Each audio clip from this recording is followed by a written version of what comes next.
దేవో దేవకీనందనోయం జయతు జయతు కృష్ణో వృష్ణివంశప్రదీపః జయతు జయతు మేఘశ్యామలకోమలాంగో జయతు జయతు పృథ్వీ భారనాశో ముకుందః. హరి ఓం. పరమేశ్వర స్వరూపమైన సభకి నమస్కారం. నిన్నటి రోజు కార్యక్రమం ముగించేసరికి కృష్ణ భగవానుణ్ణి ఊయలయందు పరుండబెట్టి ఆ గోపకాంతలందరూ జోలపాడుతూ ఆయన్ని నిద్రపుచ్చినటువంటి సంఘటన దగ్గర పూర్తి చేసి ఉన్నాను. తదనంతరం మళ్ళీ ఒక్కసారి ఇటువైపుకి రండి, ఎందుకంటే కథాభాగం కొంతవరకు రెండుగా నడుస్తూ ఉంటుంది, కొంతసేపు మధురలో కొంతసేపు నందవ్రజంలో. అందుకని ఇటు మధురకి రండి ఒక్కసారి. ఆ మధురలో నిన్నటి రోజున మీకు ఒక మాట విజ్ఞాపన చేసి ఉన్నాను. ఆ కంసుడు దేవకీ వసుదేవుల వద్దకు వెళ్ళి, నేను ఈ మారణకాండయందు నా భాగము ఎంతమాత్రమూ లేదని వేదాంతాన్ని అడ్డు పెట్టుకునేటటువంటి ప్రయత్నం చేశాడు. ఆ అడ్డు పెట్టుకోవడంలో కొన్ని గమ్మత్తైనటువంటి మాటలు మాట్లాడతాడు. ఎవరి మరణమునకు ఎవరు కర్తలు, ఎవరు చేసినటువంటి కర్మను అనుసరించి పాపపుణ్యములను అనుసరించి మరణిస్తూ ఉంటారు, లేదా వారికి శుభాశుభములు కలుగుతూ ఉంటాయి. కానీ నేను నిమిత్తం కావడం నా దురదృష్టం, నువ్వు అర్థం చేసుకోగలవు అనుకుంటున్నాను అని చెప్పి ఆ వేదాంతాన్ని అడ్డుపెట్టి ఆ దేవకీ వసుదేవులకి నమస్కరించి వారిని చెరసాల నుంచి విడుదల చేశాడు. ఇది లోకంలో ఉండేటటువంటి ఒక గమ్మత్తైన పోకడ. మీరు గమనించండి, తనకి వేదాంతం పనికిరాదు. తను ఒక కష్టం వచ్చినప్పుడు తట్టుకోవడానికి వేదాంతాన్ని వాడుకోడు. తను ఒక సుఖం వచ్చినప్పుడు ఇది ఈశ్వరానుగ్రహం అని అంగీకరించడానికి వేదాంతాన్ని ఒప్పుకోడు. తన వ్యక్తిత్వాన్ని అభివృద్ధి చేసుకోవడానికి వేదాంతాన్ని ఒప్పుకోడు. వేదాంతాన్ని దేనికి వాడతాడంటే తన తప్పు కప్పిపుచ్చుకోవడానికి వేదాంతాన్ని వాడుతుంటారు. ఇది మీకు చాలా చోట్ల కనపడుతుంటుంది ప్రపంచంలో. దీన్నే మీరు రాక్షస బుద్ధి అని పిలవలసి ఉంటుంది. అది ఎందుకు వాడతారు అలాగంటే, ఆంతరమైనటువంటి అభివృద్ధి కోసమని ఆ వేదాంతాన్ని లోపల నిలబెట్టుకోరు. అంటే వారికి తెలియదా అంటే ఏదో కొంత తెలిసి ఉంటుంది వేదాంతం, దానికి సంబంధించినటువంటి ఏ కర్మ సిద్ధాంతం ఏదో ఒకటి తెలుసుకుని ఉంటాడు. ఇవన్నీ నా చేతిలో ఉన్నాయండి, ఈశ్వరుడు నడిపిస్తున్నాడు అంటాడు. ఈ మాట అశరీరవాణి పలికినప్పుడు అన్నాడు అనుకోండి, మన చేతిలో ఏముంది బావా, ఒకవేళ నిజంగా అష్టమ గర్భానికి నేను మరణించడం ఖాయమైతే అలాగే, కానీ నా చేతిలో ఉందా జనన మరణములు అని అనుంటే కంసుడికి పరీక్షిత్తుకి తేడా లేకపోను. అప్పుడు అనడు ఈ మాట. ఎప్పుడంటాడు అంటే తను పిల్లలందరినీ చంపేశాక ఇప్పుడు వేదాంతం చెప్తాడు. అంటే ఈ ధోరణి ఎలా ఉంటుందంటే, అవతలవాడు వీరి మాటలు నమ్మి, ఓహో నిజమే కదా, పాపం వీడి తప్పే ఉందని, చాలా మంచివాడని అవతలవాడు అనుకుంటున్నాడని తాను అనుకుంటాడు తప్ప, వీడు దుర్మార్గుడని అవతలవాడు కనిపెట్టేశాడు. వీడికి వేదాంతం ఎందుకు పనికొస్తుందంటే ఇలాంటి వాటికే పనికొస్తుంది. అంటే ఇంకా దారుణం ఏమిటో తెలుసా అండి, కొంతమందికి వేదాంతం ఎందుకు పనికొస్తుందంటే హాస్యానికి పనికొస్తుంది. అది నవ్వులాడుకోవడానికి, లేకపోతే ఇతరమైనటువంటి it's a stock for joke వేసుకోవడానికి అది ఒక సబ్జెక్ట్ వేదాంతం. కానీ అది జీవితంలో ఎప్పుడైనా ప్రమాదాన్ని తీసుకొచ్చిన నాడు అప్పుడు అనిపిస్తుంది, మనం అయ్యయ్యో వేదాంతం గురించి చాలా తక్కువ చేసి మాట్లాడాం, దాన్ని మనం సరిగ్గా వాడుకుని ఉండుంటే మన జీవితం వేరొక స్థితిలో ఉండేది అని అనిపిస్తుంది. కాబట్టి కంసుడి ప్రవర్తన చూస్తే మనకి లోకంలో ఉండేటటువంటి చాలామంది యొక్క నడువడి మన కళ్ళకి కట్టినట్టుగా కనపడుతూ ఉంటుంది. కాబట్టి ఈ మాటలు చెప్పాడు. ఈ మాటలు చెప్పినటువంటి కంసుడి యందు మార్పు వచ్చింది అని మీరు అనుకుంటే, కాబట్టి ఇప్పుడు మళ్ళీ ఎవరు చెప్పారు? అంతకుముందు ఒకసారి చెప్పింది అశరీరవాణి, నమ్మలేదంటే నేను తప్పుకోగలను అని అనుకున్నాడు. ఇప్పుడు శరీరవాణి చెప్పింది. అమ్మవారు కంటికి కనపడుతూనే చెప్పిందిగా, నా సరసంజనించి నిన్ను చంపెడి వీరుడొక్క దశ సంస్కృతి పొందెడు వాడు దుర్మతి అని చెప్పింది. నాతో కలిసి పుట్టి వేరొక చోట పెరుగుతున్నాడు అంది. ఎక్కడ పెరుగుతున్నాడో ఆవిడ చెప్పలేదు, అదో గమ్మత్తు. చెప్పకుండా ఇంకొక చోట పెరుగుతున్నాడు రా, నువ్వు చనిపోవడం ఖాయం అని చెప్పింది ఆవిడ. కాబట్టి ఇప్పుడు నమ్మాలి కదా, తనకి చావు ఖాయము.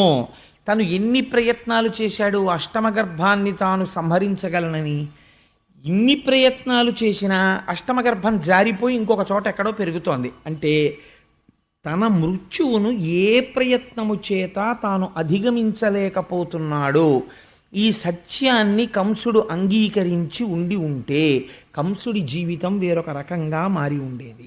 మీరు కంసుడి భాగవతంలో అనుకుని కథ విన్నారనుకోండి, అది తప్పు అని నేనేమన్నో, పురాణాంతర్గతంగా కథ యథార్థమే. కానీ దాన్ని మీరు మనుష్య జీవితంలోకి తెచ్చుకోలేకపోయారనుకోండి, దానివల్ల వచ్చే ప్రయోజనం చాలా తక్కువగా ఉంటుంది. అసలు మనిషికి పాపచింతన అనేటటువంటిది, నేను పాపము వలన చాలా ప్రమాదాన్ని పొందుతానన్న భయము లోపల బాగా నాటుకోవడానికి ముందు ఒప్పుకోవలసినది ఇది. అంటే ఈ శరీరము వెళ్ళిపోతుంది అన్న సత్యాన్ని అంగీకరించాడు అనుకోండి. చాలామంది అమంగళం అమంగళం అనుకుంటారు, కానీ దాన్ని మించిన మంగళం ఇంకొకటి లేదండి. అసలు ఇది కానీ అంగీకరించగలిగాడు అనుకోండి, ఇదే అబద్ధం ఏం చెప్పట్లేదు. తెల్లవారులేస్తే ఎన్నో వెళ్ళిపోతున్నారు, ఎందరో వెళ్ళిపోతున్నారు. కాబట్టి ఒక పరమసత్యాన్నే మాట్లాడుతున్నాం. వెళ్ళిపోవడం ఖాయం. ఏ శరీరము కూడా ఈ ప్రపంచములో శాశ్వతముగా ఉండిపోయిన శరీరము లేదు. కాబట్టి ఈ శరీరము కూడా వెళ్ళి తీరుతుంది అన్నారనుకోండి, అంటే ఒక భయం ఉంటుంది. ఇప్పుడు మీరు ఏమనుభవించినా ఈ లోకంలో మీరు ఎంత సంపాదించండి, ఏవి పట్టండి, అవన్నీ ఎంతకాలం అనుభవిస్తారు? ఇది ఉన్నంతసేపే. కానీ ఇది పడిపోయాక కూడా వచ్చేవి కొన్నే ఉన్నాయి, రెండే, పాపం పుణ్యం. ఇప్పుడు ఇది పడిపోయినా మనతో వచ్చేవా రెండూ కూడా ఉన్నాయి అని నమ్మగలిగితే పాపం ఎందుకు చేస్తాడు?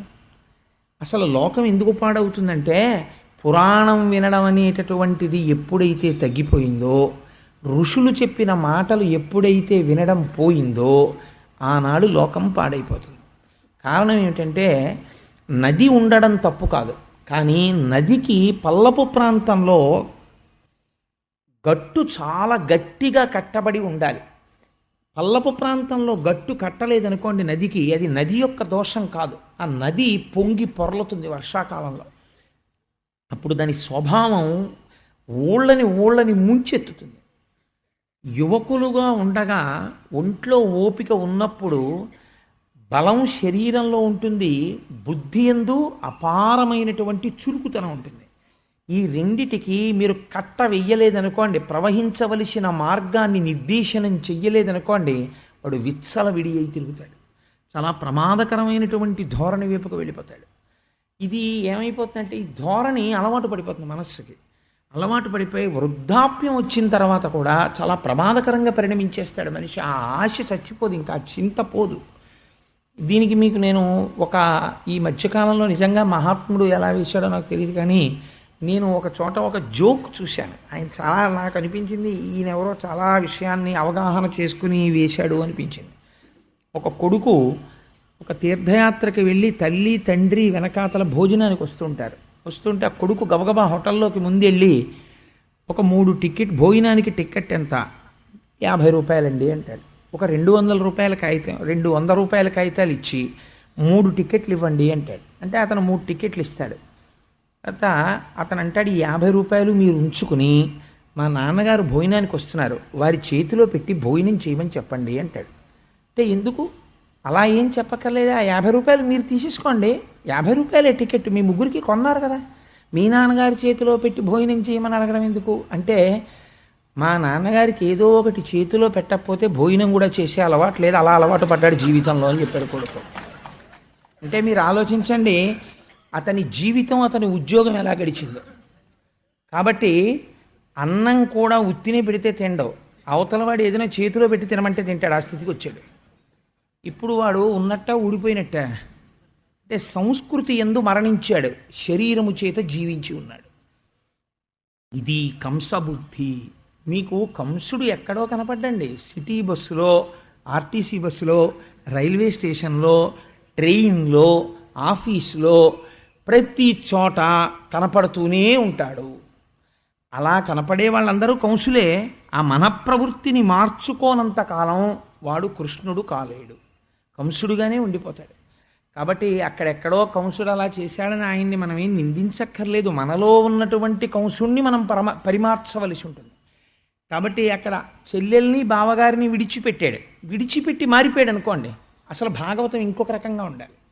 కానీ ఈయన వెంటనే ఏం చేశాడంటే, రాత్రి నిద్రపోయాడు, ప్రొద్దున్నే మంత్రుల్ని పిలిచాడు. సహవాసం అనేటటువంటిది జీవితాన్ని ఒక మలుపు తిప్పుతుంది. ఎందుచేతనంటే మీరు ఎటువంటి వ్యక్తులతో కలిసి ఉంటారో మీ జీవితం కూడా అటువంటి బాటలోనే నడుస్తూ ఉంటుంది. ప్రయత్నపూర్వకంగా మనిషి తనంత తానుగా తెచ్చుకోవలసిన ఆస్తి ఏమిటో తెలుసా అండి? మిగిలినవి పక్కన పెట్టండి. ఆ ద్రవ్యం ఏముందండి, ఇక్కడ రాసి ఉంటే వెంటబడి వస్తుంది, దాని గురించి పెద్ద బాధ ఏం లేదు. మీ ప్రయత్నంతో మీరు చేసుకోవలసింది ఏమిటో తెలుసా? ఎవరో ఒక మహాపురుషుడితో భగవత్ సంబంధము కలిగినటువంటి వాడితో పరిచయం ఉండాలి. మీరు వారి ఇంటికి వెడితే వారు ఆదరణతో పేరు పెట్టి రండి అని పిలిచి కాసేపు మీతో గడపగలిగినంత చనువు మీరు సంపాదించుకోగలగాలి. వారు మీ ఇంటికి రావాలి, వచ్చి కాసేపు మీతో మాట్లాడాలి. అదొక్కటి సాధిస్తే మిగిలింది వారే చేసేస్తారు. ఎందుకో తెలుసా అండి? సహవాసం చాలా గొప్పది. యువతల ఎద్దు ఎటువంటిదైనా యువతల ఎద్దు సక్రమంగా లాగితే తప్పదు, ఈ ఎద్దు కూడా నడుస్తుంది. ఆయనతో కలిసి తిరగ్గా తిరగ్గా తిరగ్గా తిరగ్గా ఆ మనిషి యొక్క ప్రభావం యువతల వాళ్ళ మీద పడిపోతుంది. పడిపోయి చాలా తేలిగ్గా మారతాడు. ఎన్ని గ్రంథాలు చదివితే వచ్చే మార్పు కన్నా, తనంత తాను కష్టపడితే వచ్చే మార్పు కన్నా, ఒక సత్పురుషుడితోటి కలిసి తిరిగినటువంటి సహవాసం చాలా తొందరగా మార్చేస్తుంది మనిషిని. పూతన, తృణావర్తుడు, లేకపోతే ధేనుకాసురుడు, గార్ధపాసురుడు, ఇలాంటి వాళ్ళందరినీ పిలుస్తాడు. రాజా రాక్షస రూపేణ వ్యాఘ్రరూపేణ మంత్రిణ సేవకా శ్వానరూపేణ యథారాజా తథా ప్రజ. రాజు దుర్మార్గుడై దౌర్భాగ్యుడై చెయ్యరాని పనులన్నీ రాజే చేస్తున్నాడు అనుకోండి, ప్రజలకు భయం ఎందుకు ఉంటుంది? ఎవ్వడూ భయపడ్డాడు. రాజా రాక్షస రూపేణ, రాజు రాక్షసుడిగా ఉన్నాడు. వ్యాఘ్ర రూపేణ మంత్రిణ, రాజు యందు రాక్షసత్వం ఉన్నప్పుడు పక్కన సత్పురుషులు చేరరు. కాబట్టి ఎవరు చేరారు? వ్యాఘ్ర రూపేణ మంత్రిణ, పెద్ద పులులు లాంటి మంత్రులు చేరారు. సేవకా శ్వానరూపేణ, తోడేళ్లలాంటి సేవకులు చేరారు.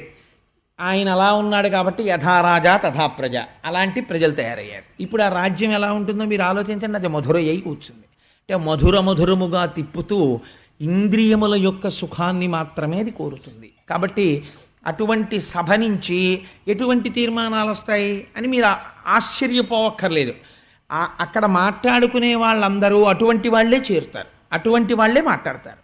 కాబట్టి అటువంటి సభల్లో ఉండే వాళ్ళ మాటలు ఎలా ఉంటాయని పోతన గారు, వ్యాసుల వారు అప్పుడే దర్శనం చేసి ఎంత గొప్పగా మాట్లాడారో చూడండి. నిజంగాను ఈ విషయాన్ని కంసుడు అందరినీ కూర్చోపెట్టి చెప్పాడు.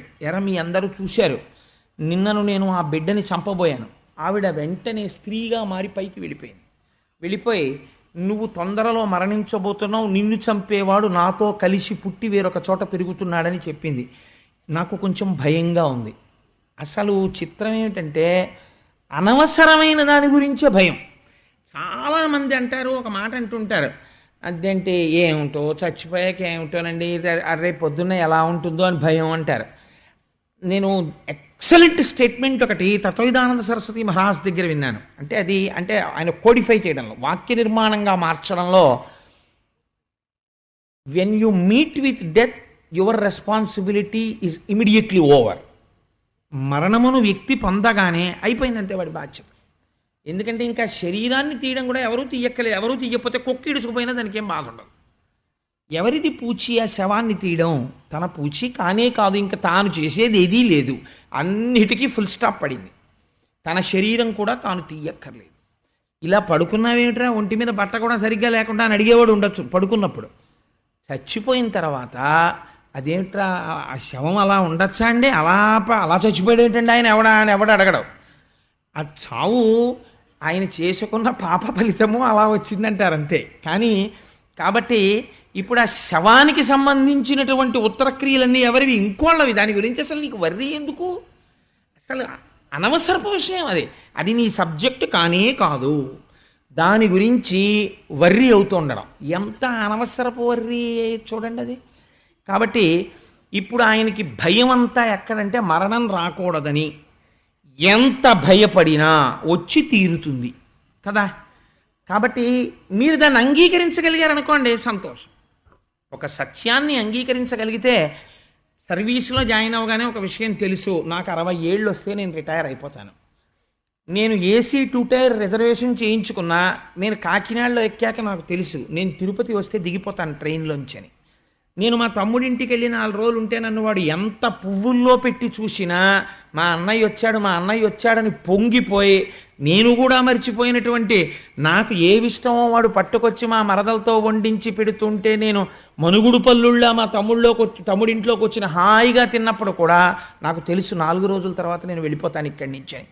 ఇవన్నీ అంగీకరిస్తావు, పరమసత్యాన్ని అంగీకరించావు, అక్కడ అజ్ఞానం వస్తుంది కదా. కాబట్టి వాడు అంగీకరించకపోవడంలో ఉంది అజ్ఞానం అంతా. అది కంసుడి ఎందే అంటే పొరపాటు. 10 మాటలు నేను ఆ విషయాన్ని సభ యందు పెట్టాను. కాబట్టి ఈ సేవకులందరూ ఏమంటున్నారు, అజ్ఞానులైన వాళ్ళందరూ ఏం మాట్లాడతారంటే ఇదిగో ఇదే మాట్లాడతారు. సంస్కారం వైపుకి నడపరు. ఋషులు మాత్రమే సంస్కారం వైపుకి నడుపుతారు, గురువు ఒక్కడే సంస్కారం వైపుకి నడుపుతాడు. కాబట్టి వాళ్ళన్నారు, ఇట్లయిన దడయనీటికి పట్టణముల మందలందు పల్లెల నెల్లన్ పుట్టిడి పెరిగిడి శిశువుల పట్టి వధించదము మమ్ము పంపు మధీష. ఓష్, ఈ మాత్రానికి భయపడిపోతారేంటండి రాజుగారు, భలేవారే. మీ ధాటికి బ్రహ్మ దగ్గరో విష్ణు దగ్గరో పరమశివుడి దగ్గరో దేవతలందరూ దాక్కున్నారు వెళ్ళి. మీ శక్తి అంటే మామూలుదా? ఏది, మీరు ఒక్క ఉత్తరం ఇవ్వండి మాకు, మేము ఏం చేస్తామో తెలుసా? పట్టణాలు, పల్లెలు, జనపదాలు, మందలు ఇవన్నీ తిరిగేసి కొత్తగా పుట్టిన పిల్లల్ని పళ్ళొస్తున్న పిల్లల వరకు చంపేస్తాం. ఇంకెక్కడ పెరుగుతున్నాడు అంటే ఇప్పుడు ఈ భయం ఇంతకుముందు ఎక్కడి వరకు వెళ్ళింది? మొట్టమొదటి భయం 8వ కొడుకుని చంపుతాను చాలు. ఆ తర్వాత ఎక్కడి వరకు వెళ్ళింది? ఎందుకైనా మంచిది 1వ వాడి నుంచి చంపేస్తాను. ఆ తర్వాత ఎక్కడికి వెళ్ళింది? ఊళ్ళో వాళ్ళందరినీ చంపేస్తాను. ఎంత ఆశ్చర్యమో చూడండి. ఇవన్నీ ఎందుకు? తనొక్కడు బతికిపోవడానికి. బ్రతికాడా కంసుడు ఇన్ని చేస్తే? కాబట్టి ఒత్తికొనుచురాని జనదెత్తిన రోగముల రిపుల ఇంద్రియములను ఉత్పత్తి సమయముల చెరుపక మెత్తన కారాదు రాదు మీద జయించు. ఇదే వేదాంతం చెప్పడం అంటే. చాలా ఆశ్చర్యంగా ఉంటుందండి. రాక్షసులు చెప్పిన వేదాంతం నిజంగా ఎవ్వరూ చెప్పలేరు, అంత బాగా చెప్తారు వాళ్ళు వేదాంతం. కానీ వచ్చిన దోషం వల్ల ఎక్కడంటే ఎప్పుడెప్పుడు వాళ్ళకి ప్రయోజనం కలగాలో అప్పుడప్పుడు చెప్తారు ఆ వేదాంతం, వాళ్ళ ఆచరణలో పెట్టదాన్ని. కాబట్టి ఇప్పుడు వాళ్ళు ఏం చెప్పారో తెలుసా అండి? రాజా 3 ఉపేక్షించకూడదు. ఏమిటో తెలుసా? రోగం మొదలైంది శరీరంలో అని తెలియగానే బాగా ఎదగని చూద్దాం అనకూడదు. రోగం పుట్టగానే డాక్టర్ గారి దగ్గరికి వెళ్ళి దాన్ని ఆప్ చేసేయాలి, ఇంకా పెరగకుండా చేయాలి. రెండోది దేన్నో తెలుసా? శత్రువుని. పెరగని చూద్దాం అనకూడదు, శత్రువు అని తెలిస్తే చంపేయాలి. మూడోది ఎవరో తెలుసా? ఇంద్రియాలని. ఇంద్రియాల యొక్క సుఖాలకి శరీరాన్ని అలవాటు పడనివ్వకూడదు. ఇంద్రియాల సుఖాలని అడుగుతుంటేనే ఇంద్రియాలని నిగ్రహించాలి. వాడు నిజంగా ఈ విషయం వాడికి వంట పట్టిందనుకోండి ఇంద్రియాల గురించి, పిల్లల్ని ఎందుకు చంపుతాడండి వాడు? చెప్పడానికే పనికొచ్చే వేదాంతం ఇది రాక్షసులకి. కాబట్టి ఆయన ఏం చేశాడు అంటే, అందుకే ఒక మాట అంటారు పెద్దలు, పరోపదేశ వేళాయాం సర్వే వ్యాసపరాశరాహ. ఇంకొకటికి చెప్పమంటే ప్రతివాడు వ్యాసుడు పరాశరుడే. నాలాగా అనుష్ఠానంలోకి తెచ్చుకోవలసి వచ్చింది అనుకోండి, తాను చెప్పిన విషయాన్ని తను ఆచరణలో పెట్టడానికి ధైర్యం కావాలి మనిషికి, దానికి దీక్ష ఉండాలి. అది ఉన్నవాడు తప్ప ఆచరణలో పెట్టలేడు. ఎవడు పెడుతున్నాడో వాడు ధన్యుడు. ధన్యత్వం పొందేది ఆచరణ చేత, నోటి మాట చేత కాదు. కాబట్టి మనం ఈ 3 ఉపేక్షించకూడదు. కాబట్టి రోగం లాంటిది, ఇంద్రియ లౌల్యము లాంటిది, కాబట్టి శత్రువులు, కాబట్టి పిల్లలందరినీ చంపేస్తాం. మాకు ఆనతి. ప్రధానమైన శత్రువు నువ్వు గతంలో కాలనేమిగా ఉండగా శ్రీ మహావిష్ణువు సంహరించాడు. రాజా, నీకు ఒక గొప్ప రహస్యం చెప్పేస్తాను ఇవాళ. ఇప్పటికీ కూడా నిన్ను పిల్లడి రూపంలో వచ్చి ఎవరు చంపుతారో తెలుసా? విష్ణువే చంపుతాడు. విష్ణువు యొక్క మూలాన్ని తీసేసాం అనుకో, విష్ణువుకి శరీరం ఉంటుంది కదా. చంపేయడం అంటే ఏంటంటే శరీరాన్ని చంపేయడం, ఆత్మను ఎవడు చంపలేడు. కాబట్టి శరీరాన్ని చంపేయాలి. శరీరం ఏమిటి? శ్రీ మహావిష్ణువుకి ఆయన అంతటా ఉంటాడు. కాబట్టి ఇప్పుడు ఏది శరీరం? ఎన్ని చంపుతారు మీరు అంటే వాళ్ళు అన్నారు, వాళ్ళకి తెలివితేటలు ఎంత గొప్పగా ఉంటాయో చూడండి. ప్రబలంగా విష్ణువు ఎక్కడ ఉంటాడో అక్కడ తీసేయాలి. ఎక్కడెక్కడ తీసేద్దామంటే, అమరశ్రేణికి నెల్ల చక్రిమ కరుండ చక్రి ఏ ధర్మమందమరన్ గోవులు భూమిదేవులు దితి క్షామ్నాయ కారుణ్య సత్యములున్ యాగ తపో దమంబులును శ్రద్ధా శాంతులున్ విష్ణుదేహము అన్నింటిని సంహరించిన అతడు అంతంబును పొందెడి. ఎవరెవరు సత్యం మాట్లాడుతున్నారో, ఎవరు జపం చేస్తున్నారో, ఎవరు ఈశ్వరుణ్ణి నమ్ముతున్నారో, ఎవరు ప్రశాంతంగా ఉంటున్నారో, ఎవరు తపస్సు చేస్తున్నారో, అగ్నికార్యం చేస్తున్నారో, ఎవరు వేదం చదువుకుంటున్నారో, ఎక్కడ ఆవులున్నాయో, ఎక్కడ దూడలున్నాయో, ఎక్కడెక్కడ హోమాలు జరుగుతున్నాయో వీటన్నింటినీ నాశనం చేసేస్తే విష్ణు అన్నవాడు లేకుండా పోతాడు. అప్పుడు ఇంకా మనకు అసలు శత్రువేడి. అందుకని ఇవన్నీ కూడా నాశనం చేసేస్తాం, ప్రభో మాకు అనుజ్ఞ ఇవ్వండి అన్నారు. ఇప్పుడు పిల్లలను చంపడం కూడా అయిపోయింది. ఎక్కడికి వెళ్ళాడు అంటే ఈ పాపానికి అసలు అంతు లేదు. ఎంత స్థితికి వెళ్ళిపోతున్నాడో చూడండి.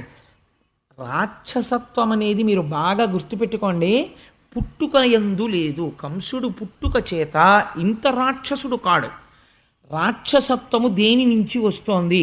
అంగీకరించవలసిన సత్యమును అంగీకరించకపోవడంలో రాక్షసత్వం వస్తుంది మనిషికి. సత్యమును అంగీకరించాడు అనుకోండి, దైవత్వం వస్తుంది. ఇప్పుడు నా వల్ల ఒక పొరపాటు జరిగింది అనుకోండి, ఉత్తరక్షణం నేను అమ్మా నన్ను క్షమించండి అమ్మా నాది పొరపాటు అయింది అని అనుకోండి, దేర్ ఎండ్స్.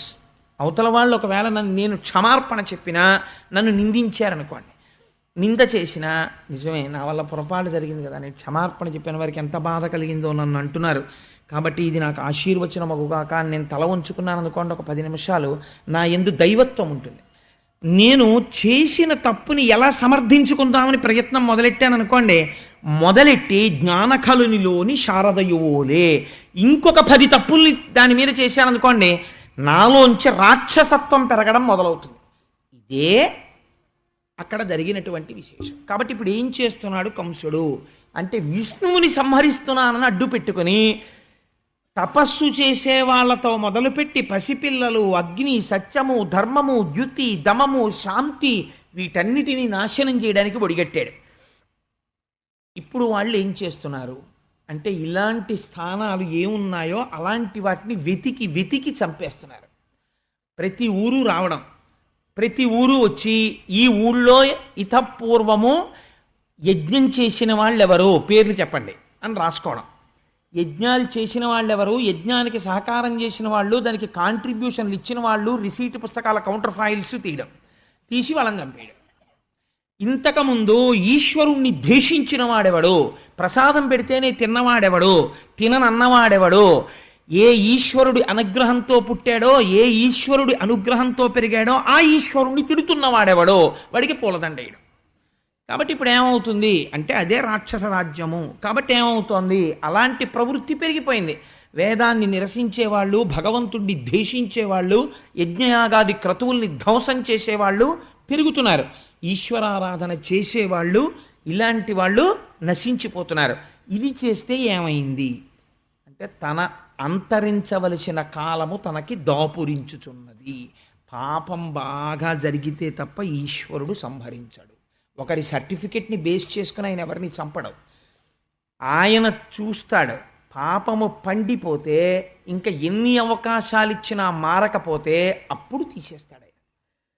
వెదకి వెదకి దైత్యవీరులు సాధుల ననప వారి బలములనిగిపోయే, యశము సిరియు ధర్మమాయువు భద్రంబు ఆర్యహింస చేత అణుగు కాదే. నాకైతే అనిపిస్తుంది, చిన్నపిల్లలు ఏ 3వ క్లాస్కో 4వ క్లాస్కో వచ్చినటువంటి మనవలు ఇంట్లో ఉన్నటువంటి ప్రతి ఇంట్లో తాతగారు ఈ పద్యాన్ని రాసి వాడు పడుకునేటటువంటి బెడ్రూమ్లో పోతనగారి భాగవతంలో కొన్ని పద్యాలు పిల్లల బెడ్రూమ్లో అంటించాలి. అసలు అంటిస్తే వాడు వచ్చి రాని తెలుగుతోటి ఇది చదివి, తాతయ్య గారండి ఈ పద్యానికి అర్థం ఏమిటండి అని ఏదో ఒక రోజున అడుగుతాడు.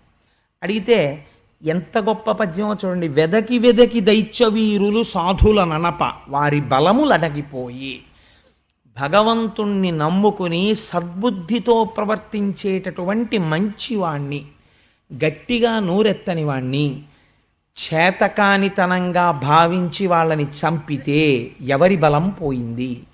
అవతలవాడి బలం పోలేదు, తన బలం నశించిపోయింది.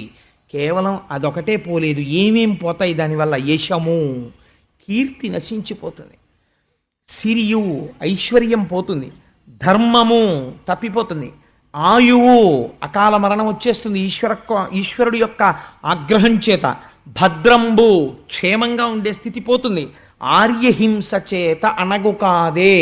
నీకవన్నీ ఉండాలంటే భగవంతుణ్ణి నమ్మిన వాళ్లతో మర్యాదగా ఉండడం నేర్చుకో. భగవంతుణ్ణి నమ్మిన వాడి పట్ల నువ్వు అమర్యాదతో ప్రవర్తిస్తే ఈశ్వరుడి ఆగ్రహానికి వెంటనే గురైపోతావు. ఇంకా 5 నిమిషాలు ఆలోచించాడు. తన పట్ల అపచారం చేసిన వాళ్ళని ఉపేక్షిస్తాడు. తనని నమ్మిన వారితో చాలా హాస్యంతో గౌరవం లేకుండా ప్రవర్తించాడు అనుకోండి, ఉత్తర క్షణం బుద్ధి చెప్పేస్తాడు ఈశ్వరుడు. అందుచేత ఆర్యహింస చేత అణగు కాదే, వారి జోలికి వెళ్ళరాదు. పోతన గారు తీర్పు చెప్పారు. అక్కడో మళ్ళీ ఒక్కసారి ఆ డయాస్ మీదకి వెళ్ళండి. నందవ్రజంలో కృష్ణ భగవానుడు పెరుగుతున్నారు. పోతన గారు అంటారు, ఆయన అసలు జన్మించవలసినటువంటి అవసరం లేనివాడు. వేదం అంటోంది అజాయమానో బహుధా విజాయతే.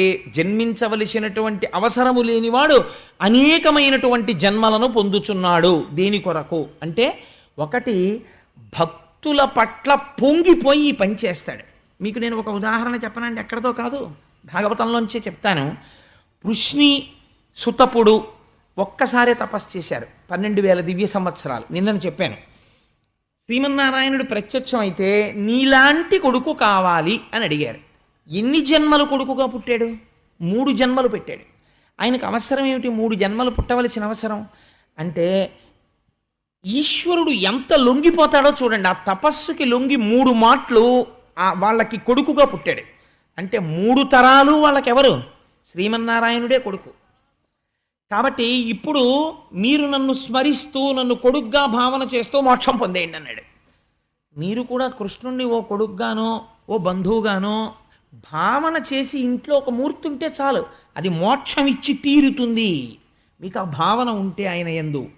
కాబట్టి ఏ పాములెరుగక ఏ పారుమేటికి పశుల కాపరి ఇంట పాము కలిగి, ఏ కర్మయును లేక వెలయునొక్కటికి జాతకర్మంబులు సంభవించే, ఏ తల్లి చనుబాలు ఎన్నడెరుగని ప్రోఢ తల్లి యశోద చనుల పాలు త్రావనిరిగే, ఏ హాని వృద్ధుల నిరుగని బ్రహ్మంబు పొదివిటిలో వృద్ధి పొందనుంది, ఏ తపములనైన ఎలమి పండని పంట వల్లవీజనముల వాడ పండి, ఏ చదువులనైన ఇట్టిట్టిదన రాని అర్థము అవయవముల యందు అందముంది.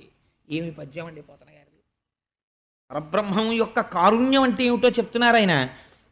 నేను ఇక్కడ పుట్టలేదే అని ఆయన అనలేదుట. ఆయన ఏమంటున్నారంటే పోతన గారు, ఏ పాములెరుగక ఏ పారుమేటికి పశుల కాపరి ఇంట పాము కలిగే. అసలు జన్మనెత్తవలసినటువంటి అవసరం లేనివాడు జన్మని స్వీకరించినప్పుడు పశువుల్ని కాసేవాళ్ళ ఇంట్లో పుట్టాడు. సరికదా, ఏ కర్మయును లేక వెలయునొక్కటికి జాతకర్మంబులు సంభవించే. ఆయనకి ఏ కర్మ లేదు, తాను చేసే పని అన్నది ఆయనకి ఏదీ లేదు, విహిత కర్మాచరణం. అటువంటి వాడికి జాతకర్మ చేస్తున్నారు. ఎంత విచిత్రం! ఆయనకి నామకరణం చేయడం, జాతకర్మ చేయడం, అన్నప్రాశన చేయడం, ఇవన్నీ ఆయనకి చేస్తున్నారు. ఏ తల్లి చనుబాలు ఎన్నడెరుగని ప్రోఢ తల్లి యశోద చనుల పాలు త్రావనిరిగే. ఆయన కన్నా ముందున్నవాడు ఎవడూ లేడు, ఆయన తర్వాత ఉండేవాడు లేడు. కాబట్టి ఆయన ఎప్పుడూ తల్లిపాలు తాగి ఎరగడు. అటువంటి వాడు ఇవాళ ఆశ్చర్యంగా యశోదాదేవి ఒడిలో పడుకుని యశోదాదేవి యొక్క చన్నుల నుంచి స్రవించినటువంటి పాలు తాగుతున్నాడు. ఎంత ఆశ్చర్యం! పరబ్రహ్మం యొక్క అనుగ్రహం నిజంగా. ఆ యశోద ఎంత పుణ్యం చేసుకుందో, ఆనాడు పాలిచ్చి పెంచింది. ఈనాడు కూడా యశోదని మీరు చూడాలనుకుంటే వెంకటాచలంలో వెంకటరమణుడి సన్నిధానంలో ఇప్పటికీ పిల్లవాడికి అన్నీ జాగ్రత్తగా వండుతున్నారో లేదో వంటశాలలోకి చూస్తూ ఒకళమాతగా కూర్చున్నది. కాబట్టి ఏ తల్లి చనుబాలు ఎన్నడెరుగని ప్రోఢ తల్లి యశోద చనుల పాలు త్రావనిరిగే, ఏ హాని వృద్ధుల నిరుగని బ్రహ్మంబు పొదివిటిలో వృద్ధి పొందనుంది. ఆయనకి హాని తెలియదు, వృద్ధి తెలియదు. ఆయన ఒకనాడు ఉండడం, ఒకనాడు లేకపోవడం, పెరగడం, తరగడం, ఇలాంటివి ఆయనకేం ఉండవు. అలాంటి వాడు ఆశ్చర్యంగా అమ్మ ఒళ్ళో పెరుగుతున్నాడు రోజు రోజుకి. ఎంత చిత్రమైనటువంటి విషయం! అందుకని ఏ తపములనైన ఎలమి పండని పంట వల్లవీజనముల వాడ పండే. ఎంత తపస్సు చేసినా చూడడానికి వీలు కానటువంటి మూర్తి ఇవాళ ఏమీ చేత కానటువంటి గోపకాంతల ఇళ్లల్లో పెరిగి పెద్దవాడయ్యి ఆడుకుంటున్నాడు. మహా అయితే భగవంతుడు ప్రత్యక్షం అయితే స్వామి నువ్వు ఇక్కడ వెలిసి ఉండు అంటే ఒక మూర్తిగా వెలసి ఉంటాడు, అంతేకాని వాళ్ళింట్లో వీళ్ళింట్లో ఆడుకుంటూ ఈ ఊళ్ళో తిరుగుతుంటాను అనడగా. కానీ నందవ్రజంలో కనపడ్డ ప్రతి ఇంట్లోకి వెళ్ళి వాళ్ళు నైవేద్యం పెట్టక్కర్లేదు, తానే అడిగి తినేశాడు. ప్రత్యక్ష కైంకర్యం ఎంత అదృష్టం. పైగా ఏ చదువులనైనా ఇట్టిట్టిదనరా అని. ఎంత చదువుకున్నా బ్రహ్మం ఎలా ఉంటుంది చెప్పు అంటే చెప్పడం కుదరదు. ఎందుకంటే యతో వాచో నివర్తంతే అప్రాప్య మనసా సహా, మనస్సు వాక్కు ఇంకా మేము పరబ్రహ్మం గురించి చెప్పలేమని వెనక్కి ఎక్కడ తిరిగిపోయాయో అక్కడ పరబ్రహ్మం ఉంది. అటువంటి పరబ్రహ్మం గురించి ఏ చదువు చెప్పలేదో అటువంటి పరబ్రహ్మము ఇవాళ ఆ గోపకాంతల ఇంట్లో ఒక స్వరూపమై పెరిగి పెద్దవాడవుతున్నాడు. ఎంత చిత్రమయ్యా ఇది పరమాత్మ యొక్క కారుణ్యము. ఈ పద్యం కేవలం వినడానికి కాదండి, ఈశ్వరానుగ్రహం అంటే మీకు ఒక మాట చెప్తున్నాను. భగవంతుడి అనుగ్రహం ఎలా ఉంటుందంటే, వెనకటికి ఒకానొక సాధు పురుషుడు ఏదో తనకి కావలసినటువంటి ద్రవ్యం కోసమని అక్బర్ పాదుషా దగ్గరికి వెళ్ళాట. అక్బర్ పాదుషా దగ్గరికి వెళ్ళి ఎదురు చూస్తున్నాడు. రాజావారు పిలుస్తారు, కూర్చోండి అన్నారు. విజిటర్స్ చైర్స్లో కూర్చున్నాడు. సాధు పురుషుడు కదా, అటు ఇటు తిరుగుతుంటే ఎవరు ఏమనరు. ఆయన చాలా మతసహనం కలిగినటువంటి వాడు, అందరినీ సమానంగా చూసినవాడు. ఆయన తిరుగుతూ అక్బర్ పాదుషా ఏం చేస్తున్నాడు అని అడిగారు. అడిగితే ఈ సామ్రాజ్యము ధనకనక వస్తువాహనములతో వర్ధిల్లాలని ఈశ్వరుణ్ణి ప్రార్థన చేస్తున్నాడు అన్నారు సేవకులు. వెంటనే ఈ సాధు పురుషుడు లేచి వెళ్ళిపోయాడు. వెళ్ళిపోతే అక్బర్ పాదుషాకి తెలిసింది. వచ్చి వెళ్ళిపోయాడు ఈ మాట తెలియగానే. కబురు చేశాడు, ఎందుకు వెళ్ళిపోయాడు కనుక్కురండి అన్నాడు. నేను సాధు పురుషుణ్ణి, నేను ఈశ్వరార్చన చేసేవాణ్ణి, నేను ద్రవ్యం కోసం అక్బర్ దగ్గరికి వెళ్ళాను. ఆ అక్బర్ కూడా ద్రవ్యం కోసం ఈశ్వరుణ్ణే ప్రార్థిస్తున్నాడు. అది నేను ప్రార్థించచ్చుగా, నేను ఎందుకు వెళ్ళినట్టు, అందుకని వెనక్కి వచ్చేసాను అన్నాడు. ఎంత చిత్రంగా ఉంటుందో చూడండి. ఏదైనా ఎక్కడి నుంచి వస్తుంది, ఈశ్వరానుగ్రహంలోంచే వస్తుంది. భగవంతుడు ఒక మాట అనుకున్నాడు. నేను తరచూ మీకు ఒక మాట చెప్తూ ఉంటాను. చంద్రశేఖర పరమాచార్య స్వామివారికి ఒక లక్షణం ఉండేది. 1 కోటి రూపాయలు పట్టుకొచ్చి ఒకరక్కడ పెట్టి, అయ్యా ఈ 1 కోటి రూపాయలతో మీరు ఏదైనా ఇది కట్టండి అంటే నేను అలా కట్టననేవారు. నేను అలా కట్టను. కటిక పేదవాడు కూడా తనకి తోచినది 5 పైసలు ఈ హుండీలో వేయండి, వేస్తే ఈ డబ్బంతా పట్టుకెళ్ళి గుడి కట్టి నేను అందులో అభిషేకం చేస్తాను, దర్శనం చేసుకోండి అనేవారు. ఎందుకనంటే ఆ గుడి ఎంతకాలం ఉంటుందో అంతకాలం, గుడి ఎంతకాలం ఉంటుంది, ఈ సనాతన సంప్రదాయం ఎంతకాలం ఉంటుందో అంతకాలమో గుడి ఉంటుంది. ఎంతకాలము గుడి ఉంటుందో అంతకాలము ఈ భక్తులందరికీ కూడా వరం ఇవ్వాలి. అది జగదాచార్యులంటే. ఇప్పుడు ఏమైంది, ఆ గుడిలో పావలా వంతు పడినా సరే ఆ గుడికి ఎవరైనా వెడితే వెళ్ళి దర్శనం చేసుకుని అక్కడ జరిగిన ఆరాధనలో 6వ వంతు పుణ్యం వాళ్ళ ఖాతాలో పడుతుంది. ఇక్కడ రామాయణం జరిగితే, ఇక్కడ భాగవతం జరిగితే ఇంత ఇరుక్కుని కూర్చుని విన్న భక్తుల యొక్క శ్రద్ధకి అయ్యప్ప స్వామి వారు పొంగిపోయి వీళ్ళందరికీ నేను ఒక శాశ్వత పుణ్య నిధిని ఇవ్వాలి. ఎలా ఇస్తాననుకున్నారు? 200 మంది 1200 రూపాయలు ఇవ్వండి, మీ పేరు మీద రాటేసి ఆచ్ఛాదన మంటపం కడతామన్నారు. ఇవాళకి నాకు మూర్తి గారు స్టేజ్ దగ్గరికి వస్తుంటే చెప్పారు, 200 దాటిపోతోందండి అంటున్నారు. అంటే ఈశ్వరుడు ఏం చేశాడు, మీ మనస్సుల్లో చొరబడి తనకి ఆచ్ఛాదన మంటపం ఒకటి ఇక్కడ కట్టించుకుంటున్నాడు. ఎందరో ఆయన భక్తులు రేపు ఆచ్ఛాదన మంటపంలో కూర్చుంటారు. వృద్ధులు కూర్చునే కుర్చీలు తెప్పించుకుంటున్నాడు. పేరు ఉంటుందా? ఎవరి పేరు ఉండదు. కానీ ఎవరెవరి పేర్లు ఇక్కడ పెట్టుకోవాలో ఆయనకి తెలుసు. కానీ 1200 రూపాయలు ఇవ్వలేకపోయాను అనుకోండి, అప్పుడు నా పేరు గుర్తుండదా, అప్పుడు నాకు ఆ పుణ్యం లేనట్ట అని మీరు అనుకోకండి. అలా ఎవరు ఇవ్వలేకపోయారో నేనంటున్నాను, నిజంగా 1200 రూపాయలు ఇవ్వలేకపోయిన వాడెవడో వాడే అయ్యప్ప స్వామికి బాగా దగ్గరైన వాడు. ఎందుకో తెలుసా అండి, స్వామి 1200 రూపాయలు ఇవ్వలేకపోయాను, ఈ మాట ఎప్పుడైనా నా స్థితి 12 లక్షలైనా సరే ఇవ్వగలిగే స్థితిని నాకు ఇయ్యని వాడు ఆర్తితో ప్రతిక్షణం అడుగుతాడు. కాబట్టి వాండే దగ్గర పెట్టుకుంటాడు పరమాత్మ. నేనంటున్నాను, ఇచ్చిన వాళ్ళకన్నా ఇవ్వని వాళ్ళు 2 మెట్లు పైకెక్కి ఉన్నారు, మీరేం బెంగ పెట్టుకోకండి, నేను సత్యం చెప్తున్నాను. అంటే ఇచ్చిన వాళ్ళని నువ్వు చిన్నబుచ్చావా? నేను చిన్నబుచ్చలేదు. వాళ్ళు ఇంకా మెట్లెక్కుతూ ఇంకా పైకొచ్చి ఇంకా వృద్ధిలోకి వచ్చి వాళ్ళు ఇంకా దగ్గర అవుతారు స్వామికి. కాబట్టి అందరినీ తన హక్కున స్వామి చేర్చుకుంటున్నాడు. ఇది ఈశ్వరానుగ్రహం కాకపోతే ఏమనుకోవాలండి? అరే వచ్చేసారన్న నవరాత్రులకి కిందటి ఏడాది పిల్లలు బాధపడ్డారు. పైన మేఘం చూస్తే బెంగెట్టుకునేవారు. ఈ ఏడాది అలా అవ్వకూడదు. అక్షాదర మంటపం రావాలనుకున్నాడు స్వామి. అమ్మవారికి కావలసిన ఏర్పాట్లనే అయ్యవారు చేసేసుకుంటున్నాడు ముందు. ఎంత చిత్రం చూడండి. ఇది పరమాత్మ యొక్క ఏకత్వం అంటే. సరే, అందుచేత నేను ఎందుకు ఈ విషయం మీకు విజ్ఞాపన చేయవలసి వచ్చింది అంటే, ఆ భగవంతుని యొక్క స్వరూపము అయిన కారుణ్యము చూడండి. ఇటువంటి వాడై యశోద ఒళ్ళో పడుకోవడం ఏమిటి, యశోద పాలు తాగడం ఏమిటి, సమస్త బ్రహ్మాండములు నిర్వహించగలిగిన వాడి అచ్ఛాదన మంటపానికి మనం ఇవ్వగలిగిన వాళ్ళమా? ఏమీ చేతకాని వాళ్ళే అడిగి బుచ్చుకుని పొంగిపోతాడు. ఏమండి మీరు వస్తారా అండి, పేరు రాసుకుని ప్రసాదం పెడతామండి అని అడుగుతాడు గోపాలకృష్ణ గారి రూపంలో. ఎంతమంది వస్తే అంతమందికి నా ప్రసాదం పెట్టి ధన్యుల్ని చేసేయాలని ఆయన సంకల్పం చేసి గోపాలకృష్ణ గారి మనసులోంచి మీకు చెప్పిస్తాడే. చెప్పించి ఒక్క శివరాత్రి వీళ్లతో ఇలా చేయించాలి. ఆడవాళ్ళందరితో అద్భుతంగా కుంకం వేయించాలి. వాళ్ళకి పసుపు తాళ్ళిచ్చి జన్మ జన్మాంతరముల యందు తరగని ఐదోతనం ఇవ్వాలి. మగవాళ్ళందరితో విభూతి కస్తూరి జలం పోయించి తరగని ఐశ్వర్యం, తరగనటువంటి జ్ఞానం వాళ్ళకి ఇవ్వాలి. రెండూ ఏకకాలమునందు వాళ్ళు అనుభవించగలగాలి అని అక్కడ వస్తుంది ముందు ఆలోచన. అది ప్రసరణం అవుతుంది, ఒక వాక్కు ద్వారా వస్తుంది. కాబట్టి ఇప్పుడు ఏమవుతోంది? ఆయన చేతకాక చేయించుకుంటున్నాడా, అనుగ్రహించడానికి చేయించుకుంటున్నాడా? ఇదే అనుగ్రహం అంటే. అందుకే యశోద కడుపున పుట్టి ఇది అంతులేని అనుగ్రహం. యశోద ఒళ్ళో పడుకుని యశోద పాలు తాగాడు. తాగినందుకు ఏం చేశాడు? అంత వెంకటాచలంలో తెల్లవారు లేస్తే మన అందరం వెళ్ళి ఒక్క 5 నిమిషాల స్వామిని ఇలా చూస్తే బాగుండండి అనుకుంటాం. అలాంటి వెంకటేశ్వర స్వామి వారిని వకుళమాత అక్కడ కూర్చుని, ఒరే వెంకన్న ఇలారా అంటే కంకణాలు కణకణలాడుతూ ఇన్ని ఆభరణాలతోటి గబగబా వెళ్ళి, ఏమ్మా పిలిచావా అంటే పిలిచాను, కాసేపు ఇలా కూర్చొని నీతో మాట్లాడాలి అంటే కూర్చుని, ఏరా ఏమిటా టెక్కు? ఆ కాకినాడ నుంచి కోటేశ్వరరావు పాపం 2 మాటలు వచ్చాడు ఇప్పటికి, ఏదో భాగవతం చెప్పుకుంటానంటున్నాడు. వాడితో చెప్పించు. అమ్మ అలాగే చెప్పిస్తానమ్మా, ఈ ఏడాది వాడితో నేను భాగవతం చెప్పిస్తాను అంటే తప్పకుండా ఒరే మర్చిపోకు సుమా అంటే, లేదమ్మా నీకు తప్పకుండా ఈ మాఘమాసంలో చెప్పించేస్తాను కదా వాడితో నేను. ఎంత అధికారం అండి! మనందరినీ శాసించేవాడు ఏమైపోయాడు? ఇలా వెళ్ళి ఒకళ్ళ మాట దగ్గర, అలాగేనమ్మా నేను చేసేస్తానమ్మా, తప్పకుండా చేసేస్తానమ్మా అంటున్నాడు.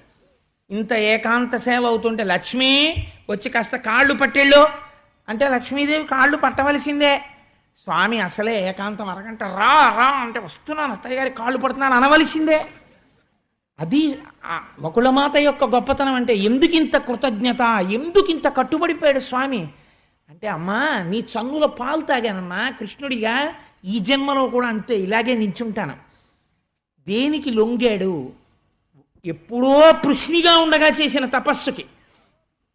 వీడు నా కొడుకు, నేను తల్లిని, నా కొడుక్కి పంచ కట్టద్దు, పండగ వచ్చింది, పిల్లలందరికీ తలంటి పోశాను, ఆయనకేమో తలస్నానానికి అన్ని ఏర్పాట్లు చేశాను, మా అబ్బాయికి కూడా తలస్నానం చేయించాలి, ఇవాళ మా అబ్బాయికేమో చక్కగా ఇంకో పట్టు పంచ కట్టాలి, ఆయనకేమో కిరీటం పెట్టాలి, ఆయన మెడలో తులసి వెయ్యాలి, అన్నీ వేసి కాసిన అటుకులు బెల్లం తీసుకొచ్చి అక్కడ పెడితే తింటాడు, తిని అమ్మ పండగమ్మ అని సంతోషపడిపోతాడు అని మీరు ఇంట్లో కృష్ణమూర్తిని పెట్టుకుని ఆయనతో మానసికంగా ఒక అనుబంధం పెట్టుకుని మీరందరూ స్నానం చేసినప్పుడు ఆయనకి కూడా స్నానం చేసినట్టు తడిగుడ్డ అట్టుకొచ్చి తుడిచేసి ఆయనకు పట్టుపంచ కట్టేసి, భలే ఉన్నావు కృష్ణయ్య అని ఇలా బుగ్గలు ముద్దెట్టుకుని వెళ్ళిపోయారనుకోండి, అంతే అందిపోతుంది.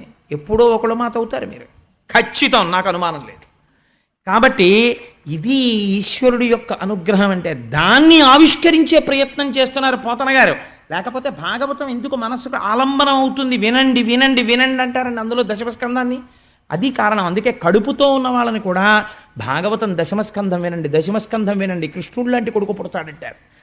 సరే, అందుచేత ఆ మహానుభావుడు అక్కడ నందవ్రజంలో అమ్మతో ఆడుకుంటూ చంటి పిల్లవాడిగా ఒళ్ళో పడుకుని ముద్దులు మూట కడుతూ పెరిగిపోతున్నాడు. రోజు రోజుకి పొంగిపోతున్నారు. ఒకానొక రోజున కంసుని పనుపున పూతన అనబడేటటువంటి ఒక రాక్షసి బయలుదేరింది. ఆవిడికి ఒక పెద్ద బిరుదు ఇచ్చారు పోతన గారు, బాలఘాతకి. ఆవిడ ఏం చెయ్యగలదు అంటే శిశువులను చంపగలదు, తొందరగా పసిగడుతుంది. ఎంత శిశువుని తీసుకెళ్ళి మీరు ఎక్కడ దాచేయండి, ఎక్కడున్నాడో పసిపిల్లాడు పసిగడుతుంది. ఆవిడ కామరూపి రూపం మార్చుకుని ఆ భవనమునందు ప్రవేశించి చాలా గమ్మత్తుగా చంపుతుంది. చంపినప్పుడు చంపుతున్నానని తెలియకుండా చంపుతుంది. ఎంత అందంగా చంపుతుందో తెలుసా అండి? విషం ఇస్తుంది, పాలలా ఇస్తుంది. ఈ మాటలు మీరు బాగా గుర్తుపెట్టుకోండి. మళ్ళీ అడుగుతాను. పూతనాశం అంటే క్వశ్చన్లు అడుగుతామని అసాధ్యం కొలానుకోకండి. అంటే మళ్ళీ వెనక్కి వచ్చినప్పుడు తత్వపరిశీలనలో ఈ ప్రశ్నలను అనుసంధానం చేస్తాను. అందుకని పాలిచ్చినట్టు ఇస్తుంది, విషం ఇస్తుంది. పాలనుకుంటారు, విషం, కాబట్టి మరణిస్తారు. ఇది ఆవిడకున్న శక్తి. పోని చంపేదానిలా కనపడదు, పించేదానిలా కనపడుతుంది. కాబట్టి ఇప్పుడు ఆవిడ వచ్చింది. ఎంత అందంగా వచ్చిందంటే పోతన గారు అన్నారు, సిరిమమ్ముం బ్రతకంగ చూచుటకునై శృంగార వేషంబుతో నరుదేనోపు నటంచు గోపికలు జింహల్ రాక మోహించి తత్పరలై చూడ లతాంగిపోయిక నియన్ పర్యంక మధ్యంబునన్ బరు భస్మానల తేజు దుర్జనవధ ప్రారంభకున్ డింబకున్ అన్నారు. ఎంత గొప్ప పోతన గారికి పరవశం అసలు. ఇంకా ఆయన అన్నారు, సిరిమమ్ముం బ్రతకంగ చూచుటకునై శృంగార వేషంబుతో నరుదేనోపు నటంచు గోపికలు జింహల్ రాక మోహించి తత్పరలై చూడ. చక్కటి మేలి ముసుగొకటి వేసుకుంది, కామరూపి, మంచి పట్టుబట్ట కట్టుకుంది, ఒంటి నిండా బంగారు ఆభరణాలు పెట్టుకుంది. ఎంత గొప్ప మల్లెపూలు పెట్టుకుందంటేట కొప్పులో తుమ్మెదలు వెనకాల వస్తున్నాయిట. ఆ సువాసనకిని అందులో ఉన్న మధువు కోసం అని చెప్పి అడుగులో అడుగు వేసుకుంటూ కాళ్ళ గజ్జలు గల్లు గల్లుమని మోగుతుంటే వెళ్ళిపోతుంటే చిన్ని చిన్ని పల్లెటూళ్ళల్లో మీరు అలా దిగి నడుస్తున్నారనుకోండి, వాళ్ళందరూ చాలా వింతగా చూస్తారు, ఈయన ఎవరు, ఎక్కడి నుంచి వచ్చారు, ఎవరి కోసం వచ్చారని. వీళ్ళు ఏమిటంటే ఎవరి కోసం వచ్చారనుకోవట్లేదుట. వీళ్ళు అనుకుంటున్నారట, ఓహో లక్ష్మీదేవి వచ్చిందిరా మన అందరినీ వృద్ధిలోకి తీసుకురావడానికి, అమ్మ బాబోయ్ ఎంత అందంగా ఉంది అనుకుంటున్నారట. తత్పరలై చూడ లతాంగిపోయి కనియన్, ఎక్కడికి వెళ్ళాలో అక్కడికి వెళ్ళిపోయింది. ఎందుకని?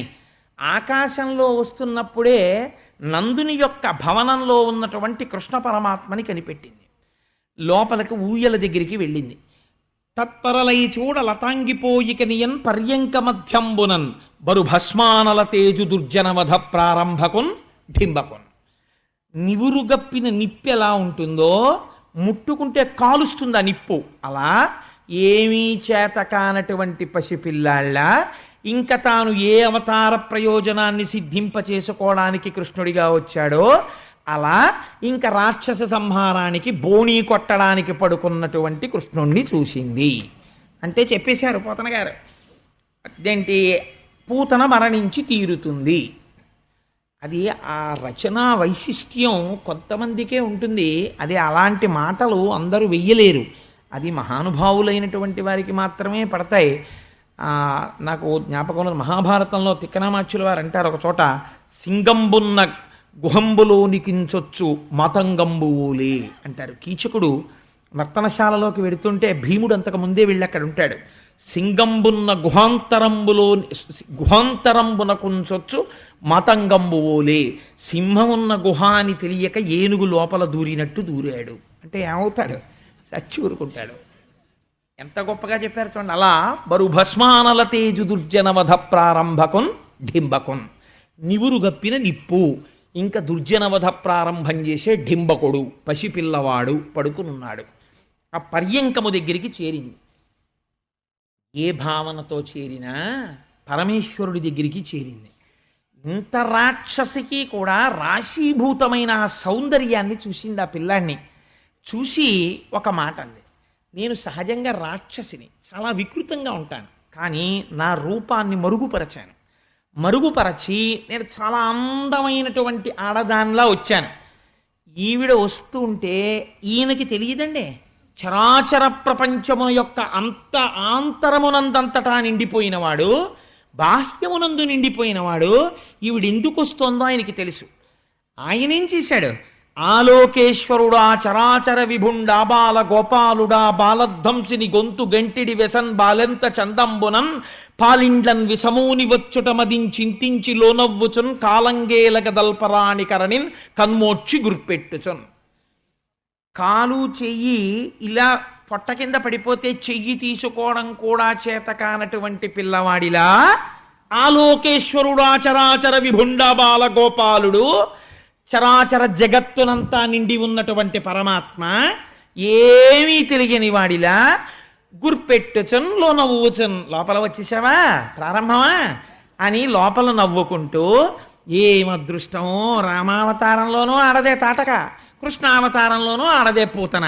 నాకెప్పుడూ ఆడవాళ్లతోనే మొదలేమో దుష్ట సంహారం అనుకుని ఓ నవ్వు నవ్వుకుని ఓ దొంగ గుర్రోటి మొదలుపెట్టాడు. పిల్లల గుర్రు చాలా గమ్మత్తుగా ఉంటుంది.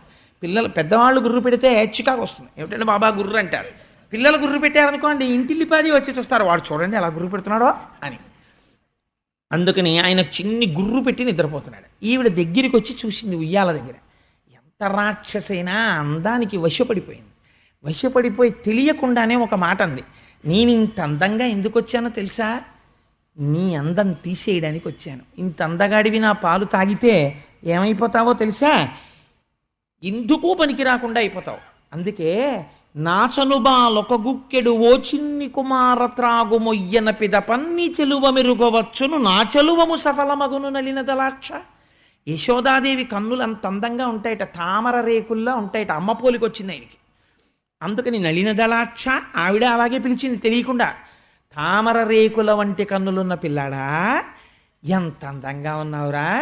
ఇంత అందం చటుక్కున మాయమైపోతుంది. ఏది? నా చనుబాలొక గుక్కెడు ఓ చిన్ని కుమార త్రాగు మొయ్యన పిదపన్ నా చెలువ మెరుగవచ్చును. నా అందం ఏమిటో అప్పుడు చదువుగాని.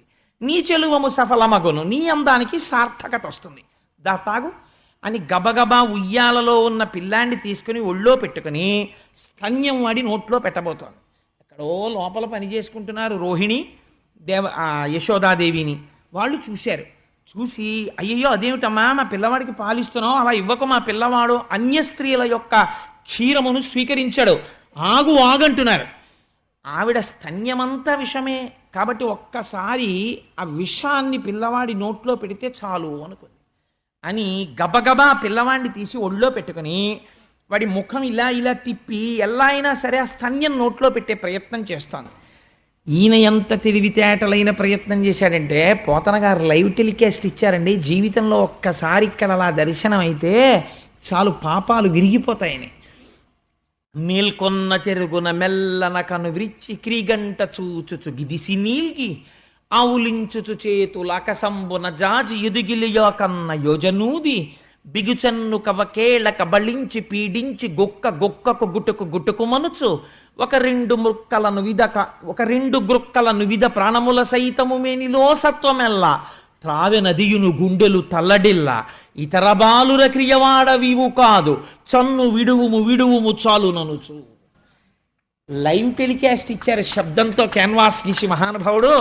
మేల్కొన్న తెరగున మెల్లన కను విచ్చి క్రీగంట చూచుచు గిదిసి నీల్గి ఆవులించుచు బాగా నిద్రపోతున్న పిల్లాన్ని ఏదో ఆ పిల్లాడి పుట్టినప్పటి నుంచి ఎప్పుడొచ్చి అన్నయ్య నీ కొడుకుని చూస్తానరా, ఎప్పుడొచ్చి అన్నయ్య నీ కొడుకుని చూస్తానరా అని చెప్పి ఆర్తితో ఉన్న మేనత్త ఆ పిల్లాడు పుట్టినటువంటి ఓ నెల 15 రోజులకో ఎప్పుడు అమెరికా నుంచి వచ్చింది అనుకోండి, పిల్లాడు గాఢ నిద్రలో ఉన్నా సరే ఉయ్యాల నుంచి లేపేసి అత్తయ్య ఒళ్ళో పడుకోబెట్టి, ఇదేంటి ఎవరే నాన్న నీకోసమే వచ్చాను రా, అంత దూరం నుంచి ఏది ఇలా చూడు అని ఇలా బుగ్గలు అన్నారనుకోండి, వాడు ఇంకా లేచి లేవనట్టుగా ఒక్కసారి ఇలా కళ్ళు విప్పి ఇలా మూసేసి ఓ పెద్ద ఆవలించి ఆ చేతులు ఆకాశంలోకి ఎత్తి ఓసారి ఇలా ఒళ్ళు కుదిపి మళ్ళీ పడుకున్నట్టే మేల్కొన్న తెరగున మెల్లన కనువిచ్చి క్రీగంట చూచుచు గిదిసి నీల్గి ఆవులించుచు చేతులు ఆకాశంబున జాచి ఒదిగిలి ఆ కొన్న యోజనూది. ఏమీ తెలియని వాళ్ళ ఆవలించాడు, ఇలా చూశాడు, మళ్ళీ నిద్ర వచ్చేసిన వాళ్ళ ఇలా కళ్ళు మూసేశాడు, ఇలా పడుకున్నాడు, మళ్ళీ కళ్ళు విప్పాడు. అబ్బా తాగక తప్పదా అన్నట్టుగా చూసి, ఏంటమ్మా ఈ పాలు తాగడం నిద్రలో అని విసుక్కుని అయినా తాగడం అలవాటైపోయిన వాళ్ళ అమ్మ స్తన్యం తాగినట్టే ఆ స్తన్యాన్ని తన బుజ్జి వేళ్లతో ఇలా పట్టుకుని గుటుకు మనుచు గుటుక్కమని వినపడిందిట. పిల్లలు చాలా గమ్మత్తుగా ఉంటుంది. వాళ్ళకి తెలిసి తెలియక మంచి గాఢ నిద్దట్లో తాగుతుంటే అని గుటక వినపడుతుంది. అలా ఆ గుటుకు మనుచు పోతన గారు ఎక్కడ వరకు విన్నారో చూడండి. కృష్ణుడి కంఠంలోకి దిగుతున్న పూతన పాలని విన్నారు ఆయన.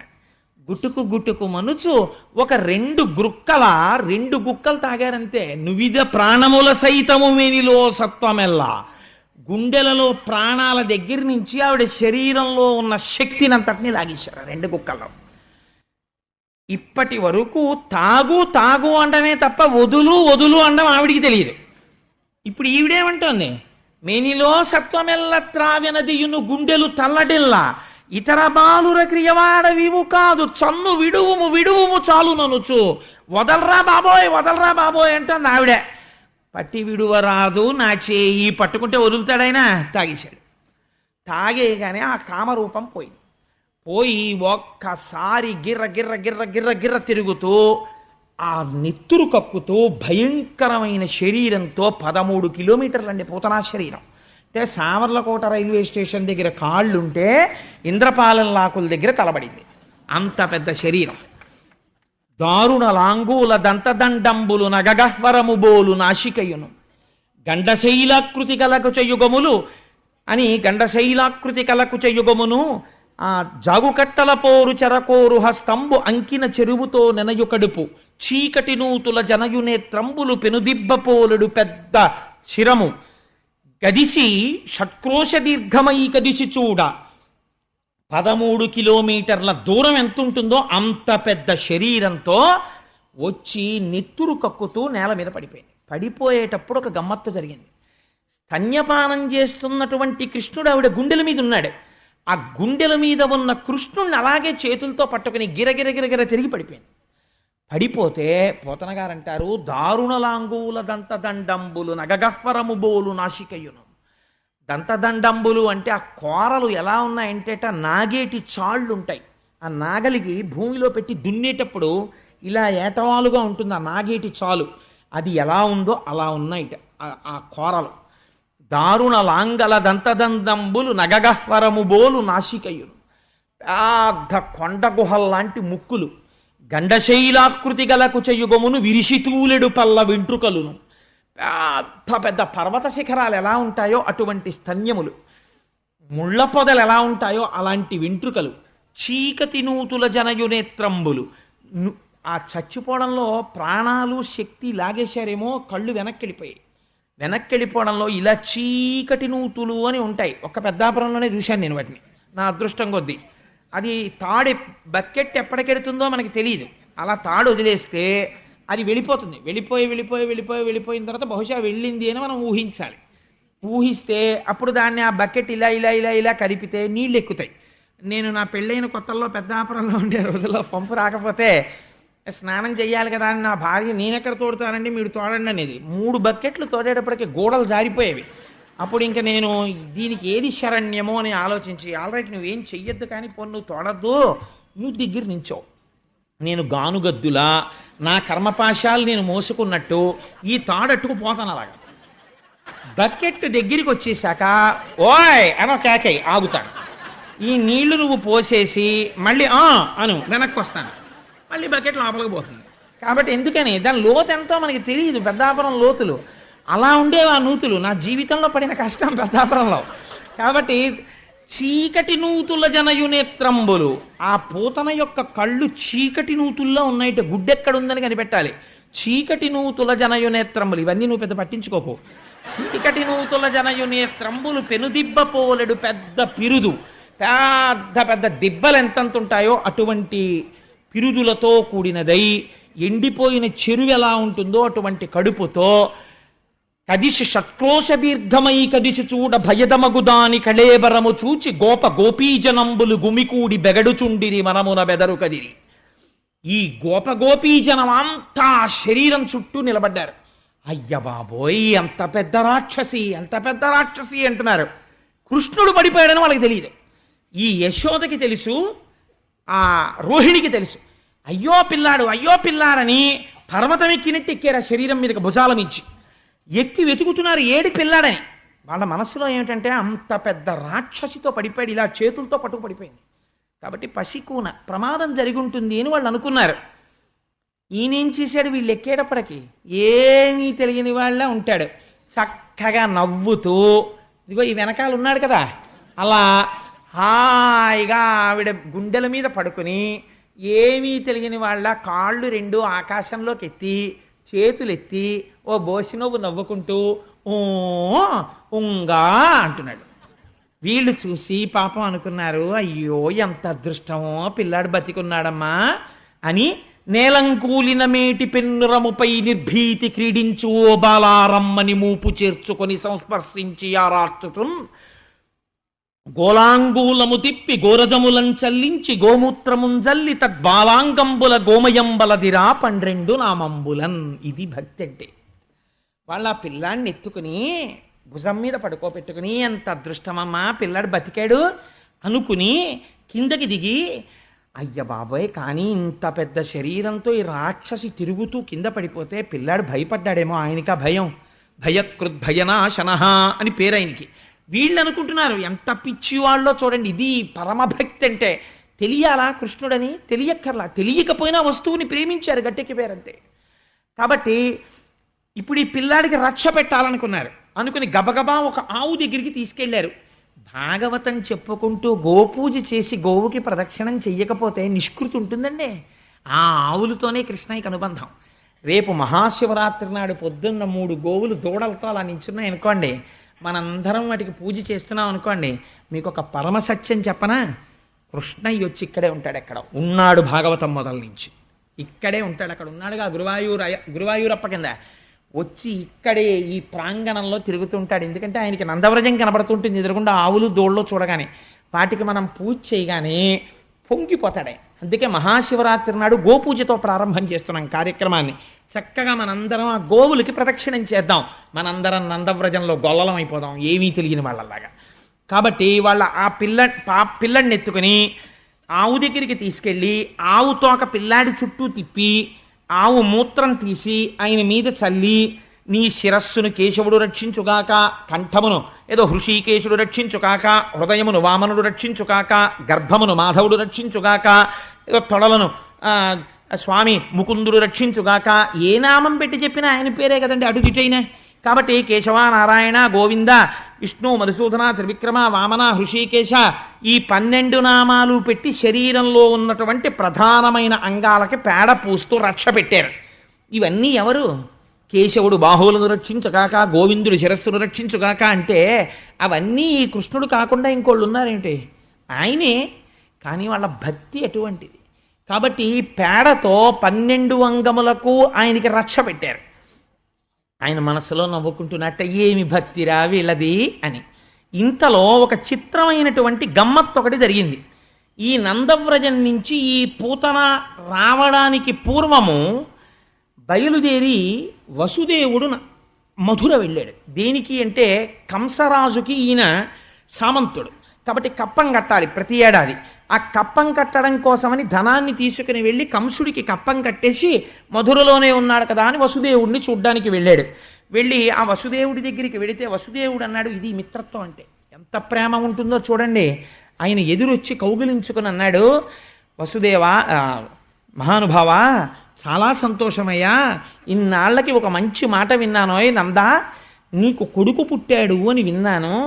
ఎంత ఐశ్వర్యమున్నా పిల్లలు లేని ఇల్లు అసలైన ఐశ్వర్యము లేని ఇల్లే కదా, అందుకని నువ్వు గొప్ప ఐశ్వర్యాన్ని పొందావు, నేను చాలా సంతోషిస్తున్నాను అన్నాడు. అంటే మిత్రత్వం అంటే ఎలా ఉంటుందో చూడండి. వసుదేవుడు అన్నాడు, నిజమేనయ్యా, నువ్వు చాలా గొప్ప మాట మాట్లాడావు. నేను కప్పం కట్టడానికి వచ్చి నిన్ను చూసిపోదామని వచ్చాను. నీకు పుట్టారు 6 కుమారులు. కానీ 6 దుష్టుడైన కంసుడు సంహరించాడు. నీకున్ దేవకికింజనించిన సుతానీకంబు దొట్టోడమున్నీ కంసుడు వధించే, మీ సుతం తుదిన్ హింసింప తప్పి తానాకాశంబునకేగ బాలయతి దైవాధీనమాపద్దశన్, శోకంబందు నెతజ్ఞు ఉరడిలు నాసూనుడు నీసూనుడే. ఆయన అన్నాడు, 6 పిల్లల్ని కంసుడు సంహరించాడు. 7వది ఆడపిల్ల. ఆడపిల్లని కూడా దుర్మార్గుడు సంహరించపోతే ఆకాశంలోకి వెళ్ళిపోయింది. కాబట్టి నువ్వేం బెంగ పెట్టుకోకోయ్ వసుదేవా, నా కొడుకు నీ కొడుకే, నాకు కొడుకున్నాడు కదా ఇప్పుడు కృష్ణయ్య, వాడు నీ కొడుకే అనుకో అన్నాడు. అసలు నిజంగా అంతే కదండి, ఈయన ఆయన కొడుకే. అంటే వసుదేవుడు అన్నాడు, ఆయన త్రికాలవేది మహానుభావుడు. మీరు మొదటి నుంచి వింటున్నారు కదా, వసుదేవుడు అంటే ఎంత మాట తప్పని వాడో. ఆ అనుష్ఠాన బలం నుంచి వస్తుంది ఆయన మాట అంటే, అది సత్యమయ్యే శక్తి. అది అన్నిసార్లు పణం పెట్టరు, కొన్నిసార్లు అనుగ్రహం కలిగితే పణం పెడతారు. అందుకని ఆయన అన్నాడు, నువ్వు కప్పం కట్టావు, నన్ను చూడ్డానికి వచ్చావు, చాలా బాగుంది అక్కడ వరకు, కానీ నందవ్రజంలో ఉత్పాతములు జరగబోతున్నాయి, నువ్వు తొందరగా బయలుదేరి నందవ్రజానికి వెళ్ళిపో అన్నాడు. ఎందుకని ఆయనకి తెలుసు కంసుడు కృష్ణుణ్ణి పరిమార్చాలని ప్రయత్నిస్తున్నాడు. గబగబా బయలుదేరి వచ్చేస్తున్నాడు. వచ్చేస్తుంటే ఈ రాక్షసి యొక్క శరీరం పడిపోయింది. పోతన గారు అంటారు, ఇంకా చంటి పిల్లాడు, నిన్న పుట్టినవాడు ఇవాళ పూతనని సంహరించాడు, ఎంత కష్టమో అని మీరు బెంగపెట్టుకుంటున్నారేమో. విషధర రిపు గమనునికి ని విషగల సకునికి విమల విషశయనునికి విషభవ భవ జనకునికి ని విషకుచను విషము కొనుట విషమే తలపన్ అన్నారు. ఎంత చిత్రమైన పద్యమో చూడండి వృత్తానుప్రాస. విషధర రిపు గమనునికిని, విష అంటే విషమును ధరించినటువంటి పాములకు శత్రువైన గరుత్మంతుణ్ణి తన వాహనంగా పెట్టుకున్నవాడికి, విషగల సకునునికి కంఠమునందు హాలాహలమును నిలుపుకున్నటువంటి మహాపురుషుడైన పరమశివుని యొక్క స్నేహితుడికి, విషభవభవ జనకునికి తామర పువ్వు, తామర పువ్వులోంచి పుట్టినవాడు బ్రహ్మ, ఆ బ్రహ్మగారికి తండ్రి అయినవాడు. విషభవభవ జనకునికి విషకుచను విషము కొనుట విషమే తల్లపన్, నీళ్లల్లో పాము మీద పడుకునే అలవాటున్నవాడికి ఒక స్త్రీ స్తన్యములోంచి వచ్చినటువంటి విషం తాగడం పెద్ద విషయమా, తాగేశాడయా. కాబట్టి ఈ నందాదులు అటువైపు నుంచి వస్తున్నారు. దారిలో అడ్డంగా పడిపోయింది శరీరం. చూశారు, వసుదేవుడు చెప్పింది యథార్థం. చూశావా మహానుభావుడు, బ్రహ్మమును తెలుసున్నవాడు యథార్థం చెప్పాడు. ఉత్పాతం వస్తోంది నందవ్రజంలో అన్నాడు. ఇక్కడ ఈ రాక్షసి పడిపోయింది అని వెంటనే గొడ్డళ్ళు తీసుకొచ్చి ఆ శరీరాన్ని ముక్కలు ముక్కల కింద తెగనరికారు. తెగనరికి ఈ శరీరాన్నంతటినీ ఊరికి దూరంగా తీసుకెళ్లి పెద్ద కుప్ప వేసి ఎండుకట్టెలు తీసుకొచ్చి దాని చుట్టూ పేర్చి తైలం పోసి అగ్నిహోత్రాన్ని వెలిగించారు. సహజంగా ఏమనుకుంటారు, ఆవిడ రాక్షసి, కొవ్వుతో నిండిపోయి ఉంది శరీరం, కాబట్టి అది కాలిపోతున్నప్పుడు దుర్వాసన వస్తుంది అని వెనక్కి తిరిగి వెళ్ళిపోతున్నారు. పోతన గారు అన్నారు, పొగిలి పొగిలి కాలు మగువదేహము నుండి అగరు పరిమళముల పొగలు వెడలి దేహ కల్మషములు శ్రీహరిముఖమున త్రామబడుట చేసి భువరేణ్య. అగరవత్తులు కాలిపోతుంటే ఎటువంటి సువాసన వస్తుందో పూతన కాలిపోతుంటే అటువంటి సువాసన వచ్చింది. పూతన కాలిపోతే సువాసన ఎందుకు వచ్చింది అంటే, పూతన పాలు తాగేటప్పుడు పాలతో పాటు ఆవిడ శరీరంలో ఉన్న పాపాన్ని కూడా కృష్ణుడు తాగేశాడు, పుణ్యమే మిగిలిపోయింది. అందుచేతనే ఆ శరీరం కాలిపోతుంటే అగరవత్తుల వాసన వచ్చింది అన్నారు. ఇక్కడ పోతన గారు చాలా చమత్కారంతో కూడినటువంటి పద్యాలు కొన్నింటిని వేశారు. ఆయన అంటారు, హరితన మీదన్ కరములు పదములనిడి చన్ను కుడిసి కదిసిన మాత్రం హరిజనని పగిది పరగతి కరిగెను దురితములు బాసిన సురంగనయున్. ఆవిడ తల్లిలా వచ్చింది కానీ తల్లి కాదు, తల్లిలా పాలిచ్చింది కానీ తల్లిలా పిల్లాన్ని పెంచాలని ఇవ్వలేదు, చంపాలని ఇచ్చింది. కానీ తల్లి ఎలా ఒళ్ళో పెట్టుకుంటుందో అలా పెట్టుకుంది, తల్లి ఎలా స్తన్యం నోట్లో పెడుతుందో అలా పెట్టింది, ఎలా పిల్లవాడి తల దగ్గరికి పెట్టుకుంటుందో అలా పెట్టుకుంది. ఇలా పెట్టుకున్నంత మాత్రం చేత కృష్ణుడి కాళ్ళు చేతులు తగిలినంత మాత్రం చేత నిజంగా శ్రీమన్నారాయణుడికి తల్లి ఉంటే ఏ లోకాలకి వెడుతుందో ఆ లోకాలకి పూతన వెళ్ళిపోయింది. ఏం ఆశ్చర్యం అండి. వెన్నునికొకపరి విషమగు చన్నిచ్చిన బాలహంత్రి చనినట దివికిన్ హరిగని చన్నులు కుడిపెడు తరుణుల ప్రాపించు పదము తలపన్ వశమే. క్వశ్చన్ వేసి వదిలిపెట్టేశారు పోతన గారు. చంపేద్దామని పాలిచ్చినటువంటి పూతన ఊర్ధ్వలోకాలకు వెళ్ళిపోయింది. మరి ఆ పిల్లాడు నా కొడుకు అన్న ప్రేమతో పాలిచ్చినటువంటి తల్లి, ఆ ప్రశ్న మీరు బాగా అర్థం చేసుకోండి, యశోద పేరు వేయలేదు. ఎవరైనా కూడా ఇంట్లో ఒక కృష్ణమూర్తిని పెట్టుకుని మా అబ్బాయి, అమ్మో మా అబ్బాయి అండి కృష్ణయ్య అని ఇన్ని పాలు అక్కడ పెట్టారనుకోండి, అంతే ఆయన స్వీకరిస్తాడు. అమ్మ అయిపోయావు ఆ క్షణంలో నువ్వు. కాబట్టి ఎక్కడికి వెళ్ళిపోయావు నువ్వు అంటే, తరుణుల ప్రాపించు పదము తలపన్ వశమే, మోక్షం వస్తుందని పోతన గారు అనలేదు. వాళ్ళు వెళ్ళే స్థితి నేను చెప్పలేను అన్నారు. అంటే ఎంత గొప్ప స్థితికి వెళ్ళిపోతారో చూడండి అని చిత్రమైన మాట ఒకటి అన్నారు. హరిగని చన్నుల కుడిపెడు తరుణుల పాపించు పదము తలపన్ వశమే హరియారగించుటకు పాల్కురిషడి ధేనువులు ముక్తి కొసల చరించు. అక్కడ పుట్టినటువంటి గోపకాంతలు తెలిసో తెలియకో కృష్ణుడిని చూసి ముద్దుగా, మనం రైల్లో వెళ్ళిపోతుంటే మనదేమో 48వ నెంబర్ బెర్త్ కూర్చుంటాం, 12వ నెంబర్ బెర్త్లో ఒక ఆవిడ కొడుకోడు ఉన్నాడు, వాడు ముద్దులు మూట కడుతూ ఒక 5 ఏళ్ల పిల్లాడు, వాడు నోట్లో పాలతిత్తెట్టుకుని ఓ చల్లటి పిల్లాడు చక్కగా ఓ నిక్కర్ వేసుకుని ఓ చిన్ని షర్ట్ వేసుకుని మెరిసిపోతూ తాత తాత తాత అంటూ మీ దగ్గరికి వచ్చి మీ తొడ మీద చెయ్యేసి చిత్రంగా ఇలా మొహం వంక చూస్తూ పిల్లల పరిశీలన చిత్రంగా ఉంటుంది. మా తాతగారు అనుకుంటాడో ఏమిటో తాత అంటూ ఇలా చూస్తున్నాడు. చూస్తుంటే మీకు అబ్బా ఎంత బాగున్నాడో పిల్లాడని దానా అని తొడ మీద కూర్చోబెట్టుకుంటారు, బుగ్గలు నిమురుతారు. ఇదేంటి నీ పేరేంటి అంటారు. వాడికి ఇంకా చెప్పడం రాదు. వాడు అలాగే విచిత్రంగా చూస్తూ ఒకసారి ఇలా అని ఈయన గడ్డం ఏమిటో ఇంత గరుగ్గా ఉందని చెయ్యి వెనక్కి తీసి అంటాడు. అంటే ఈ వేళ్ళి ఆయన ఇలా నిమురుతాడు. దీనికి మౌన భాష ఎంత ప్రేమ ఉంది చూడండి. అందులో ఏ అనుబంధం ఉండాలి ఈ సందర్భానికి? ఏ సంబంధం లేదు, కానీ ప్రేమ. అలా నందవ్రజంలో ఉన్నటువంటి గోపకాంతలు కృష్ణుణ్ణి పిలిచి పాలు ఎందుకు ఇచ్చారు తాగమని? వాళ్ళు తల్లులు కానక్కర్లేదు. ఆ పిల్లవాణ్ణి చూడగానే తల్లి భావన కలిగినది. చిన్ని కృష్ణయ్య బొమ్మ ఇంట్లో ఉందనుకోండి, మాతృత్వం పొంగి పొరలిందనుకోండి, మా చిన్ని కిట్టయ్య పూజ చెయ్యక్కర్లేదండి, మా కిట్టయ్య మా అబ్బాయి అదిగో ఎలా నించున్నాడో చూసారా, అలాగే నించుంటాడు హాయిగాను. అలా నించోపోతే నాన్నగారు ఇప్పుడే వచ్చారు ఆఫీస్ నుంచి, నువ్వు వెళ్ళి కాసిన రస్కులు తెచ్చిపెట్టలేండి నాకు, చూడు పాపం మళ్ళీ నాన్నగారు స్కూటర్ వేసుకెళ్ళారు అందనుకోండి. ఆ ఇంటి యజమాని భార్య ఏదో నిజంగా కృష్ణుడిని చూసి అలా అనుకుందనుకోండి, ఆ క్షణంలో ఆవిడ కృష్ణుడికి యశోదయ్యి కూర్చుంది. ఆయనకి వినపడుతుంది, ఉత్తర జన్మలలో ఎక్కడో ఒకుళమాతగా నిలబడుతుంది ఆవిడ. ఇది పోతన గారు సిద్ధాంతీకరిస్తున్నారు. అందుకే భాగవతం దశమస్కంధం మనస్సుకు ఆలంబనం ఇస్తుంది కృష్ణుడు అనడానికి కారణం. అందుకు చేశాడు ఆయన లీల, చేతకాని వాడై చేయలేదు. కాబట్టి ఇప్పుడు ఏమైంది, ఆడవాళ్ళు మాతృత్వం ఉంటుంది కాబట్టి వాళ్ళు పాలిస్తే వాళ్ళ స్థితికి వెళ్ళిపోతారు. నేను కాదన్నా. హరిగని చన్నులు కుడిపెడు తరుణుల ప్రాపించు పదము తలపన్వశమే హరియారగించుటకు పాల్కురిషడి ధేనువులు. ఆవులు వాటికి మనస్సు లేదు.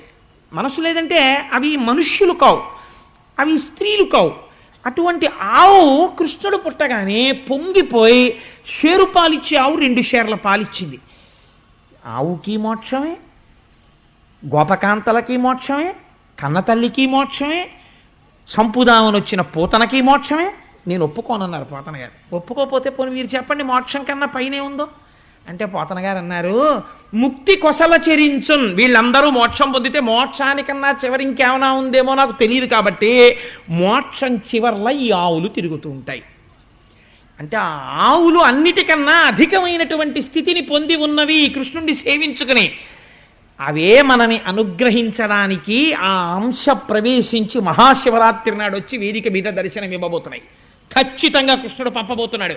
వస్తాయి, ఆవులే వస్తాయి, ఆ అంశతో వస్తాయి. నాకు ఇక్కడ విశ్వాసం ఉంది. వాటి ప్రదక్షిణం కృష్ణ పరమాత్మకి పాలిచ్చిన ఆవులే ఆ ఆవులు. కాబట్టి ఇది ఈ మాట పోతన గారు చెప్తున్నారు. ఇప్పుడు ఇది పూతనా సంహార ఘట్టము అంటారు దీన్ని. అయితే నేను అంటాను, పూతనా సంహార ఘట్టమును మీరు విన్నారు, దీనికి తాత్వికమైనటువంటి పరిశీలనము ఏమైనా ఉంటుందా అంటే పరమ యథార్థమైన పరిశీలనం ఒకటి ఉంటుంది. మీకు భాగవతం దశమస్కంధం ఉపనిషత్తు జ్ఞానం. పైన కథ ఒకటే నాకు అర్థమైందండి, నాకు తత్వం అర్థం అవ్వట్లేదు, ఏమీ బెంగలేదు. మీరు అలా కృష్ణుణ్ణి మనసులో దర్శనం చేసి పొంగిపోయిన ఫలితం వచ్చేస్తుంది. ఆంతరము తెలిసిందనుకోండి, జీవితాంతం నిలబడిపోతుంది. భక్తిగా కూడా నిలబడచ్చు, నేను కాదన్నాం. కానీ ఇందులో తత్వం మీరు ఒక్కసారి పరిశీలన చేయండి. ఒక ఆశ్చర్యకరమైనటువంటి విషయం ఉంటుంది. ఆవిడ పేరు ఏమిటి? పూతన. పూతన అంటే అమరకోశం ఏమని చెప్పిందో తెలుసా అండి? పునాతి దేహం పూతన అంటే దేహమును పవిత్రముగా చేయున్నది. దానికి పూతన అని పేరు. ఏమిటి దేహమును పవిత్రముగా చేయున్నది అంటే, నేను చాలా తేలికగా మీకు అర్థం అవ్వడం కోసమని ఒక ప్రయత్నం చేస్తాను. మీరందరూ ప్రాజ్ఞులు, తెలుసున్నవారే, నేను ఏదో అవివేకంతో అలా అంటుంటానంతే. మనం ఒక మాట అంటుంటాం, కోటేశ్వరరావు గారు ఎవరు అన్నారు అనుకోండి, నేను అంటాం. నేను అని ఇలా అనగానే ఒకరు నా దగ్గరికి వచ్చి కోటేశ్వరరావు గారు ఎవరు అనగానే ఇలా అని ముందు మీ చెయ్యి కదిలింది కదా, ఇది కోటేశ్వరరావు గారు అన్నమాట అన్నారు అనుకోండి.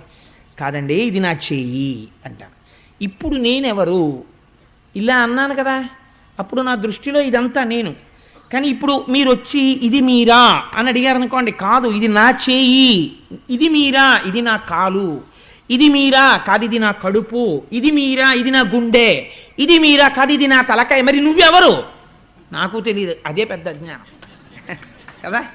అసలు ఆ నువ్వెవరు? నేనంటున్నది ఏది? అంటే తెలియక ఆ నేనుని చీకటితో కప్పేశాం అజ్ఞానంతో. అదే పూతన అంటే అవిద్య. అసలు నేను తెలియకుండుట. అసలు నేను తెలియకపోతే ఎవరొస్తారు? దాన్ని పూర్తి చెయ్యాలి కాబట్టి ఇది వస్తుంది. ఇదేమిటి? ఇది పూతన. ఇప్పుడు ఏం చెప్తుంది? ఇదే నేను అంటుంటుంది. ఈ నేనుకేమవుతుంది? నాది పక్కన చేరుతుంది. ఇదో అబద్ధం కదండి, దీనికి ఇంకో అబద్ధం తోడవుతుంది. అబద్ధమైన దానికి ఇంకో అబద్ధం చుట్టాం నాదంటుంది. దీనికి అస్తిత్వం లేదు. దీనికే సత్యం కాని దానికి మళ్ళీ ఇంకో అసత్యాన్ని దీనికి కలుపుకుంటుంది. ఎంత చిత్రంగా ఉంటుందో తెలుసా అండి? వేదాంతం ఎంత ఘనంగా మాట్లాడుతుందంటే, ఒక ఇంటిని చూపించి అంటాడు ఇది నా ఇల్లు అంటుంటాడు. ఇది నా ఇల్లు అన్నప్పుడు ఆ ఇల్లు స్పందించి అవునండి ఆయనే కట్టుకున్నారు అని ఎప్పుడైనా అండం మీరు విన్నారా? ఎప్పుడు అందా ఇల్లు. వీడో 10 ఏళ్ళ ఇల్లు అనుభవించి ఎవరికో అమ్మేశాడు. అమ్మేసిన తర్వాత ఇంకొక ఆయన వచ్చి ఇది నా ఇల్లు అన్నాడు. ఇప్పుడు కూడా ఆ ఇల్లు నిన్నటి నుంచే నేను ఈ ఇల్లు అందాం. అలాగే ఉంటుంది. ఎంతమంది ఆ ఇంటిని ఇది నా ఇల్లు అన్న ఆ ఇల్లు అలాగే ఉంటుంది. నా ఇల్లు అన్నవాడు మారిపోతున్నాడు. నా అన్నప్పుడల్లా ఓ పాశం వేసుకుంటున్నావు. నా స్కూటరు ఓ పాశం, మా అబ్బాయి ఓ పాశం, మా ఆవిడ ఇంకో పాశం, మా అమ్మాయి ఇంకో పాశం, మా అల్లుడు ఇంకో పాశం. ఎన్ని వేసుకుంటే అంత పెద్ద పశువు అవుతున్నాడు. పశువుకి ఏముంటుంది? అజ్ఞానం ఉంటుంది, అవిద్య ఉంటుంది. ఈ నేను నాది ఈ రెండే దానికి ఉండే 2 స్థానాలు. ఇప్పుడు ఇందులోంచి ఏమిస్తుంది? విషయములను ఇస్తుంది. విషయమే విషము. విషయములు అనగా ఏమి? దేహం ఎప్పుడు ఏం కోరుతుందండి? సుఖాన్నే కోరుతుంది. ఏమంటే ఒక్కపోతగా ఉంది, ఆ ఫ్యాన్ అడి తిరిగిపోతుంటుంది, ఇటు తిప్పితే బాగుండండి అనిపిస్తుంది. ఎందుకని? ఇది సుఖంగా ఉంటుంది. అంటే నేను నిజంగా ఇప్పుడు చెప్పానని కాదు, ఉదాహరణకి చెప్పానంతే. కానీ దానికి కృతజ్ఞతాభావం ఎక్కువ. చెప్తున్న వాడికి ఎందుకు? పాప అది రికార్డ్ చేసే వాళ్ళకి తగలాలనుకుంటుంది. దాని అనుబంధం వేరు. అందుకని అది ఎప్పుడూ అటే సేవిస్తూ ఉంటుంది, నన్ను సేవించదు అది. అది వేరే విషయం అనుకోండి. అందుచేత శరీరము సుఖమును వాంఛిస్తుంది. ఈ సుఖం కోసం మరుగుతుంది. నాకు ఇలా ఉండాలి, ఇలా ఉండాలి, ఇలా ఉండాలి అంటుంటుంది. కానీ అది చాలా తీయగా ఉంటుంది. కానీ అది విషయము విషము చంపడానికి పనికొస్తుంది. ఎప్పటికీ స్వస్వరూపం తెలియదు. తెలియకుండా ఈ అబద్ధంలోనే చచ్చిపోతాడు. మరి ఈ అబద్ధంలో చనిపోకుండా దీన్ని ఏమైనా చెయ్యగలవా? మరి అలాంటప్పుడు ఇంకా ఇది ఎందుకు వచ్చినట్టు? అసలు ఇది ఎందుకు? దీంతో ఉన్న ఈ అనుబంధాలు ఎందుకు? మరి ఈ కొడుకు ఎందుకు? ఈ కూతురు ఎందుకు? ఈ భార్య ఎందుకు? ఎందుకు పెట్టినట్టు ఈశ్వరుడు అంటే ఒక్కటే అర్థం చేసుకో. ఏమిటది అంటే, దేంటి వెనకటికి నేను ఒక చిత్రమైనటువంటి విషయం విన్నాను. నేను ఒకసారి డాక్టర్ గారి దగ్గరికి వెళ్ళాను పెద్దాపురంలో. వెడితే ఒక అతను, డాక్టర్ గారు ముందు నన్ను పంపించండి, నా తల తిరిగిపోతోందని ఇలా పట్టుకుని కిందడిపోతూ మీదడిపోతూ తీసుకొచ్చారు. తీసుకొస్తే బాబోయ్ ఆయన్ని తీసుకెళ్ళండి అలా పడిపోతున్నాడు అంటే తీసుకెళ్ళేటప్పటికి నేను అక్కడ చూపించుకోవడానికి ఆయన ముందు కూర్చుని ఉన్నాను డాక్టర్ గారి దగ్గర. ఈ తీసుకొచ్చిన ఆయన్ని చూడగానే డాక్టర్ గారికి అభావం లేచిపోయి, ప్రయారిటీ ఉంటుంది కదా మరి ముందు గబగబా వెళ్ళి, అదే పొద్దున్నే కదా వచ్చావు, మళ్ళీ గంటలు వచ్చావు, ఏమైందన్నాడు. అంటే వాడు తల తిరిగిపోయి పడిపోతున్నవాడు అన్నాడు, డాక్టర్ గారు మీరు దగ్గుమంది ఇచ్చి 3 పూట్ల 2 చెంచాలు వేసుకో, ఓ 3 రోజుల్లో తగ్గిపోతుంది అన్నారు కదా. 3 పూట్ల 2 చెంచాలు వేసుకుంటే 3 రెళ్ళు 6, 3 రోజులు 3 ఆరులు 12 చెంచాలు 3 రోజుల తర్వాత తగ్గించుకోవడం ఎందుకు? 12 చెంచాలు ఇప్పుడు దీనికి తాగేస్తే 10 నిమిషాల్లో తగ్గిపోతుంది కదా అని 12 చెంచాలు ఇప్పుడే పుచ్చుకున్నాను, తల తిరుగుతోందండి అన్నాడు. 3 రోజులు 3 పూట్ల పుచ్చుకుంటే మెల్లిగా వ్యాధి తగ్గుతుంది, కానీ ఒక్కసారి 12 చెంచాలు ఇచ్చుకుంటే దగ్గు తగ్గదు, తల తిరుగుతుంది. అలా మనకి ఎంత మోతాదులో ఏది అవసరమో దాన్ని శుద్ధి చేసి డాక్టర్ గారు ఇస్తారు. మనం తాగితే విషం, డాక్టర్ గారు దాన్ని శుద్ధి చేసి ఇంత మోతాదులో పుచ్చుకో అన్నారు అనుకోండి, అది ఏమవుతుంది? అమృతం అయిపోతుంది. శరీరంలో ఉన్న రోగాన్ని తీసేస్తుంది. ఒక్కొక్కసారి చిత్రంగా ఉంటుంది ప్రపంచంలో. ఆరోగ్యంగా ఉన్నవాడు పొరపాటునది వేసుకున్నాడు అనుకోండి, అనారోగ్యం వస్తుంది. అనారోగ్యంగా ఉన్నవాడు వేసుకున్నాడు అనుకోండి, అనారోగ్యం తగ్గుతుంది. ఎందుకు అలా జరుగుతుంది అంటే, డాక్టర్ గారు చెప్తే అది విషముగా ఉన్నది ఔషధంగా పనిచేస్తుంది. అది డాక్టర్ గారి చేతిలో ఉంది. విషయములను అనుభవించవచ్చు, తప్పులేదు. వేదం ఏం చెప్పిందో అవి అనుభవించవచ్చు. గృహస్థాశ్రమంలోకి వెళ్ళవచ్చు, భార్యతో ఉండవచ్చు, బిడ్డలను కనవచ్చు, మధురాన్నమును తినవచ్చు, ఇవన్నీ చెయ్యవచ్చు. ఎప్పుడు నీకు ఒక్కటి తెలియాలి, ఏమిటి తెలియాలి? డాక్టర్ గారి ప్రిస్క్రిప్షన్తో తినాలి ఇవన్నీ. ఎవరా డాక్టర్ గారు? కృష్ణం వందే జగద్గురుం, ఆయనే డాక్టర్ గారు. ఎలా చెప్పాలి? ఏది తిన్నా కృష్ణ నాకు ఓ మంచి పంచి ఇచ్చావు అనుకుని కట్టుకో, కృష్ణ నాకు ఓ మంచి లాల్చీ ఇచ్చావు అనుకుని వేసుకో, కృష్ణ నువ్వు నాకు భాగవతం చెప్పుకునే అదృష్టం ఇచ్చావు అనుకుని చెప్పుకో, కృష్ణ నాకు ఓ కొడుకుని కూతుర్ని ఇచ్చావు అనుకుని నీ కొడుకుని కూతుర్ని ప్రేమించు, కృష్ణ నాకు అనువంతించి నాతో సమానంగా నన్ను ధర్మపదంలో నడిపించే భార్యనిచ్చావు అనుకుని హాయిగా భార్యతో ఉండు, కృష్ణ నాకు ఇవాళ మధురాన్నం ఇచ్చావు అనుకుని తిను. ఇవి విషయములు కావు, నీ పట్ల అమృతములైపోతాయి. ఎందుకని? అక్కడ శుద్ధి జరుగుతోంది లోపల. శుద్ధి లేకుండా తిన్నావు విషమైపోతుంది. ఇప్పుడు తెలిసో తెలియకో ఎవరికిచ్చింది? కృష్ణుడికి ఇచ్చింది, విషమ అమృతం అయిపోయింది అంతే. నీవు కూడా అన్ని ఈశ్వరుడికి చెప్పి తింటం అలవాటైతే అది అమృతం అవుతుంది. చేతకాని వాళ్ళు ఒక మాట అడుగుతూ ఉంటారు, ఎందుకండి నైవేద్యాలు ఇవన్నీ ఈశ్వరుడు తిన్నాడా, ఆ పేరు చెప్పుకుని వీళ్ళు తినడానికి అంటారు. ఆ పేరు చెప్పుకుని వీళ్ళు తినడానికి కాదు, ఇలా వెర్రి మాటలాడేవాడి మనస్సు మారడానికి ప్రసాదంగా ఇస్తారు. అది తింటుంటే వీడి మనస్సుకు పట్టిన కిలి వదులుతుంది. ఇత్తడి పళ్ళానికి కిలుం పట్టేస్తే ఒక్కసారి చింతపండు అట్టుకెళ్ళి ఇలా తగిలిస్తే విరిగిపోదు, పట్టి బాగా తోమాలి.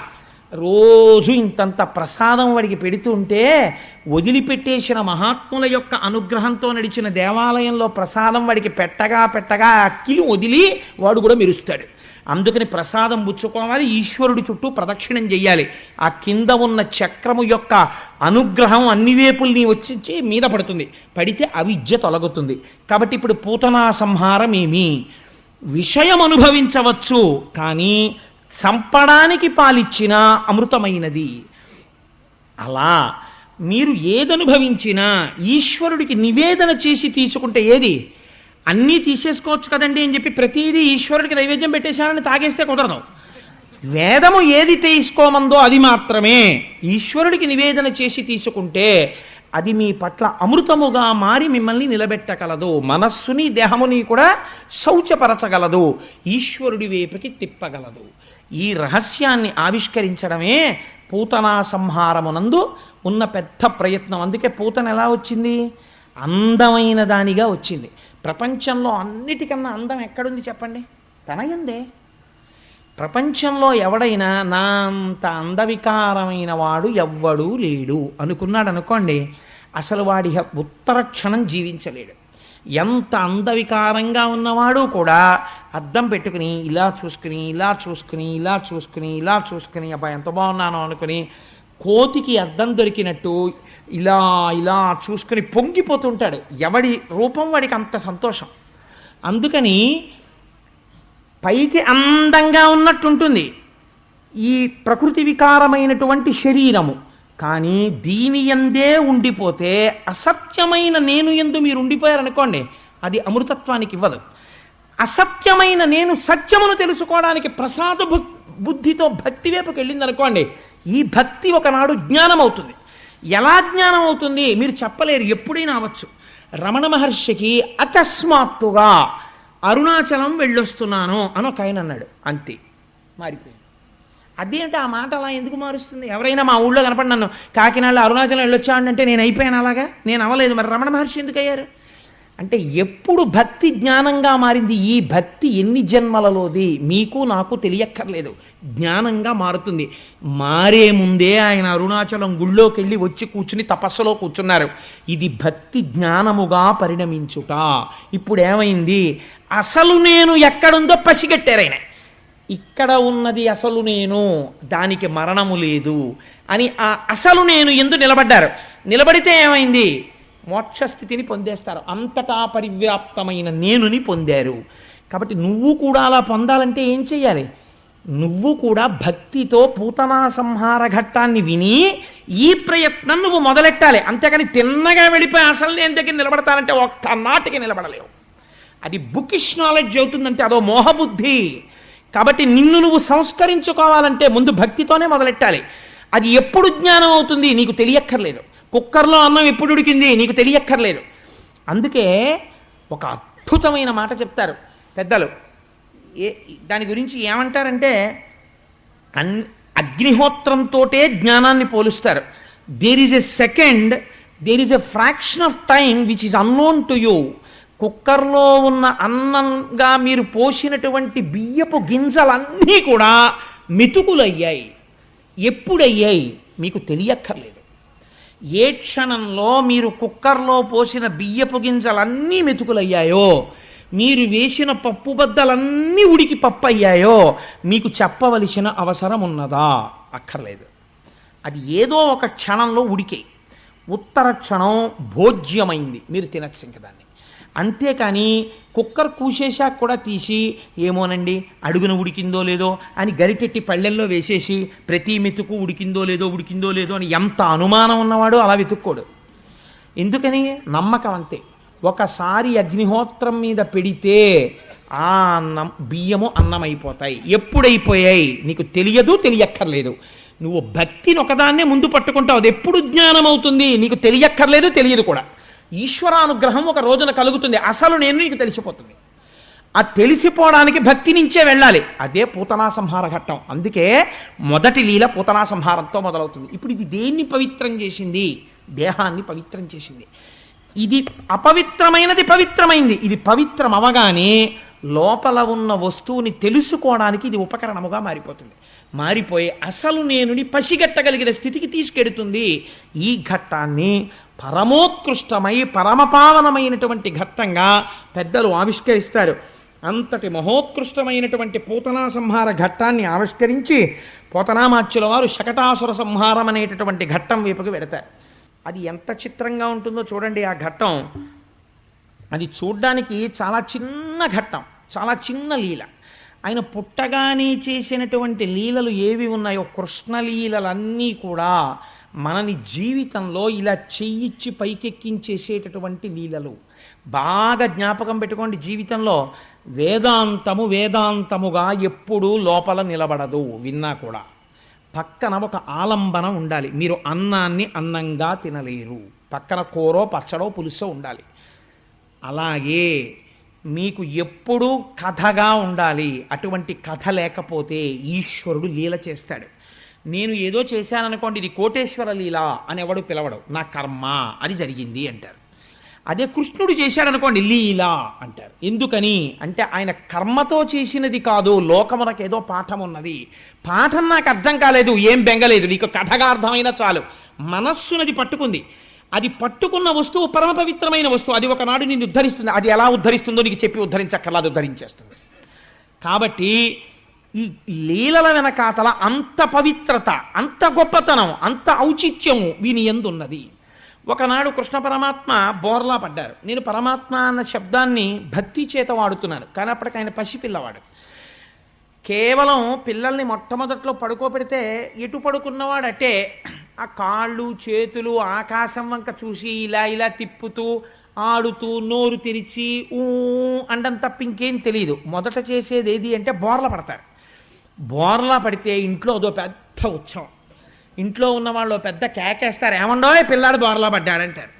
అనగానే అందరూ వచ్చి ఆ 2-3 ఇళ్ళకి 4 ఇళ్ళకి చెప్పి వెంటనే మేనత్త కబురెడుతుంది, పిల్లాడు బోర్లా పడ్డాడు మేనత్తని రమ్మని. మేనత్తలది ఎంత ముద్దో వాళ్ళది అన్నదమ్ముడు బిడ్డ కోసం అని.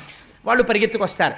వెంటనే జింహచాపల్ని ఏదో వంకెట్టుకోవాలి కదా, అందుకని బోర్లా పడ్డాడు బొబ్బట్లో ఏదో అంటారు అని ఉడుగు తినేస్తారు. వీళ్ళు ఉడుగు తినేస్తారు. పాపం వాడికి ఏముంటుంది, పాపం కొంత తప్పే ఉందనుకోండి, వాళ్ళ పిల్లాడు సంతోషం వండుకు తిన్నారు కాదని మనం ఎందుకు అనాలి మధ్యలో.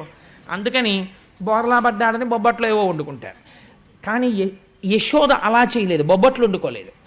ఆవిడేం చేసిందంటే కృష్ణుడు బోర్లా పడ్డాడు కాబట్టి నేను ముత్తైదవులను పిలిచి వాళ్ళకి పసుపు కుంకాలు ఇస్తాను, వాళ్ళకి చీరలు పెడతాను, రవికెల గుడ్డలు పెడతాను, బ్రాహ్మణుల్ని పిలిచి గోదానం చేస్తాను, ఈశ్వరుడికి అభిషేకం చేస్తానంది. అంటే అన్నీ కూడా దైవం వైపుకి చూస్తోంది యశోద. అందుకే యశస్సుని దా ఇచ్చునది. కీర్తి ఎటువైపు నుంచి వస్తుందో, జీవితం ఎటు నడవాలో యశోద వైపు నుంచి తెలుస్తుంది. మీరు యశోదని చూస్తున్నారనుకోండి, మీరు ఏం చేయాలో మీకు తెలిసిపోతుంది. పిల్లాడు బోర్లా పడ్డాడు, నువ్వు బొబ్బట్లు తింటాం కాదు.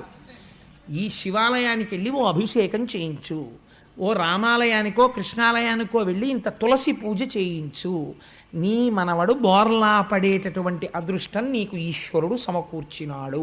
ఒక మంగళప్రదమైన కార్యం నడుస్తోంది, పిల్లవాడు వృద్ధిలోకి వస్తున్నాడు, అది ఈశ్వరానుగ్రహంగా చూడు. అందుకని యశోద వైపు నుంచి చూడాలి. కాబట్టి ఆవిడ ఏం చేసింది, అభిషేకాదులు చేస్తోంది. ఓ ఇంటి నిండా బ్రాహ్మణులు వచ్చారు, పూజలు జరుగుతున్నాయి, నందుడు మంచి సంతోషంగా ఉన్నాడు, ఇంటికి అందరూ వచ్చారు, వాళ్ళతో మాట్లాడుతున్నాడు. అబ్బో మీ పిల్లాడేమిటో ఈ పూతన మీద పడిపోయాట, బతికేట అని ఓ కథలుగా చెప్పుకుంటున్నారు. ఇప్పటి నుంచి ఆయన్ని మాత్రం తీసుకెళ్ళి, వాళ్ళది ఏముందండి, చక్కగా వాళ్ళ ఐశ్వర్యం అంతా పశువులు పాడి. అందుకని ఆ ఇంట్లో బీరువాలు, లాకర్లు ఇలాంటివి ఉండవు. వాళ్ళ ఐశ్వర్యం అంతా ఏంటంటే పాలకొండలు, పెరుగుకుండలు, నీతి కుండలు. అందుకని ఓ బండి ఇంట్లో పెట్టేశారు. పెట్టేసి ఆ బండి నిండా ఇవన్నీ పెట్టేశారు. అరటి పళ్ళ గెలలు, ఆ పాలకుండలు, పెరుగుకుండలు, నీతి కుండలు ఇవన్నీ దానికి పెట్టేశారు. ఆ బండికి కూడా ఓ తోరణం కట్టేశారు. అక్కడే ఓ మంచం వేశారు. ఆ మంచం మీద ఓ పరుపు వేశారు. ఆ పరుపు మీద కృష్ణుడిని పడుకోబెట్టారు. పడుకోబెట్టి ఉత్సవం అంతా ఎవరి కోసం? ఈయన బోర్లా పడ్డాడు కాబట్టి. ఉత్సవంలో పడి ఈయన్ని మర్చిపోయారు. ఈయనేం చేశాడు? ఈయనకి ఆకలేసి, ఆయనకి ఆకలేస్తుందండి, వేసింది. ఎందుకు వేసింది? ఇది మీరు బాగా గుర్తుపెట్టుకోవాలి. ఎవరి కోసం చేస్తున్నారు ఉత్సవం? ఈయన కోసం చేస్తున్నారు ఉత్సవం. మీరు చేసే ఏదైనా ముడిక్కడ పడి ఉండాలి. మొదటి పెట్టి ఇంజన్ వదలకూడదు, మిగిలిన పెట్లన్నీ తిరుపతి ఎడతాయి. మొదటి పెట్టి వదిలేసింది అనుకోండి, ఇంజిన్ ఒకటే పెడుతుంది తిరుపతి. కాబట్టి మొదటి పెట్టి చాలా జాగ్రత్తగా వెయ్యాలి, ఇంజన్తో లింక్. ఏది చేసినా మొదటి కార్యం ఆ ఈశ్వరుడితోటే మొదలవ్వాలి. ఈశ్వరానుగ్రహం అని ముందు అని, ఇంట్లో ఇది జరిగిందా, రేపు ఒక్కసారి అయితే గుళ్ళోకి వెళ్ళి ఏమీ చేయించడానికి నీకు టైం లేదో 11 రూపాయలు హుండీలో వేసి వస్తాను అనగలగాలి నువ్వు. ఆ 11 రూపాయలు కూడా నీకు లేకపోతే ఈశ్వరుడే నిన్ను మొట్టేయడు, ఒక్కసారి వెళ్ళి స్వామికి నమస్కరించి వస్తాను అనగలగాలి నువ్వు. అన్ని ఈశ్వరానుసంధానం చెయ్యగలగాలి. ఆవిడ ఈశ్వరానుసంధానం చేస్తోంది. ఇక్కడ ఈయనేం చేశాడు? ఆకలేసేసింది. ఆకలేసి ఏడుపు వచ్చింది. ఏడుపు మొదలెట్టాడు. ఏడుపొచ్చి నిదిరించిన శిశువాకు నిగిదుకుచు చనుగోరి కెరలి కిసలయ విలస మృదు చక్ర చాప రేఖాస్పద పదమున తన్నెనొక్క బండిందండిన్. ఇదో చిత్రమైన మాట. పడుకున్న పిల్లాడికి ఇలా కాళ్ళు ఎత్తడం తప్ప ఇంకేమీ రాదు. ఆ పక్కన ఏముంది? ఓ బండి ఉంది, అది ఆయన పక్కనే ఉంది ఆ బండి. ఈ పిల్లాడు ఏడుస్తూ నిదురించిన శిశువాకొని అప్పటిదాకా నిద్రపోతున్నాడు. ఇప్పుడు ఆయనకి ఆకలేసింది.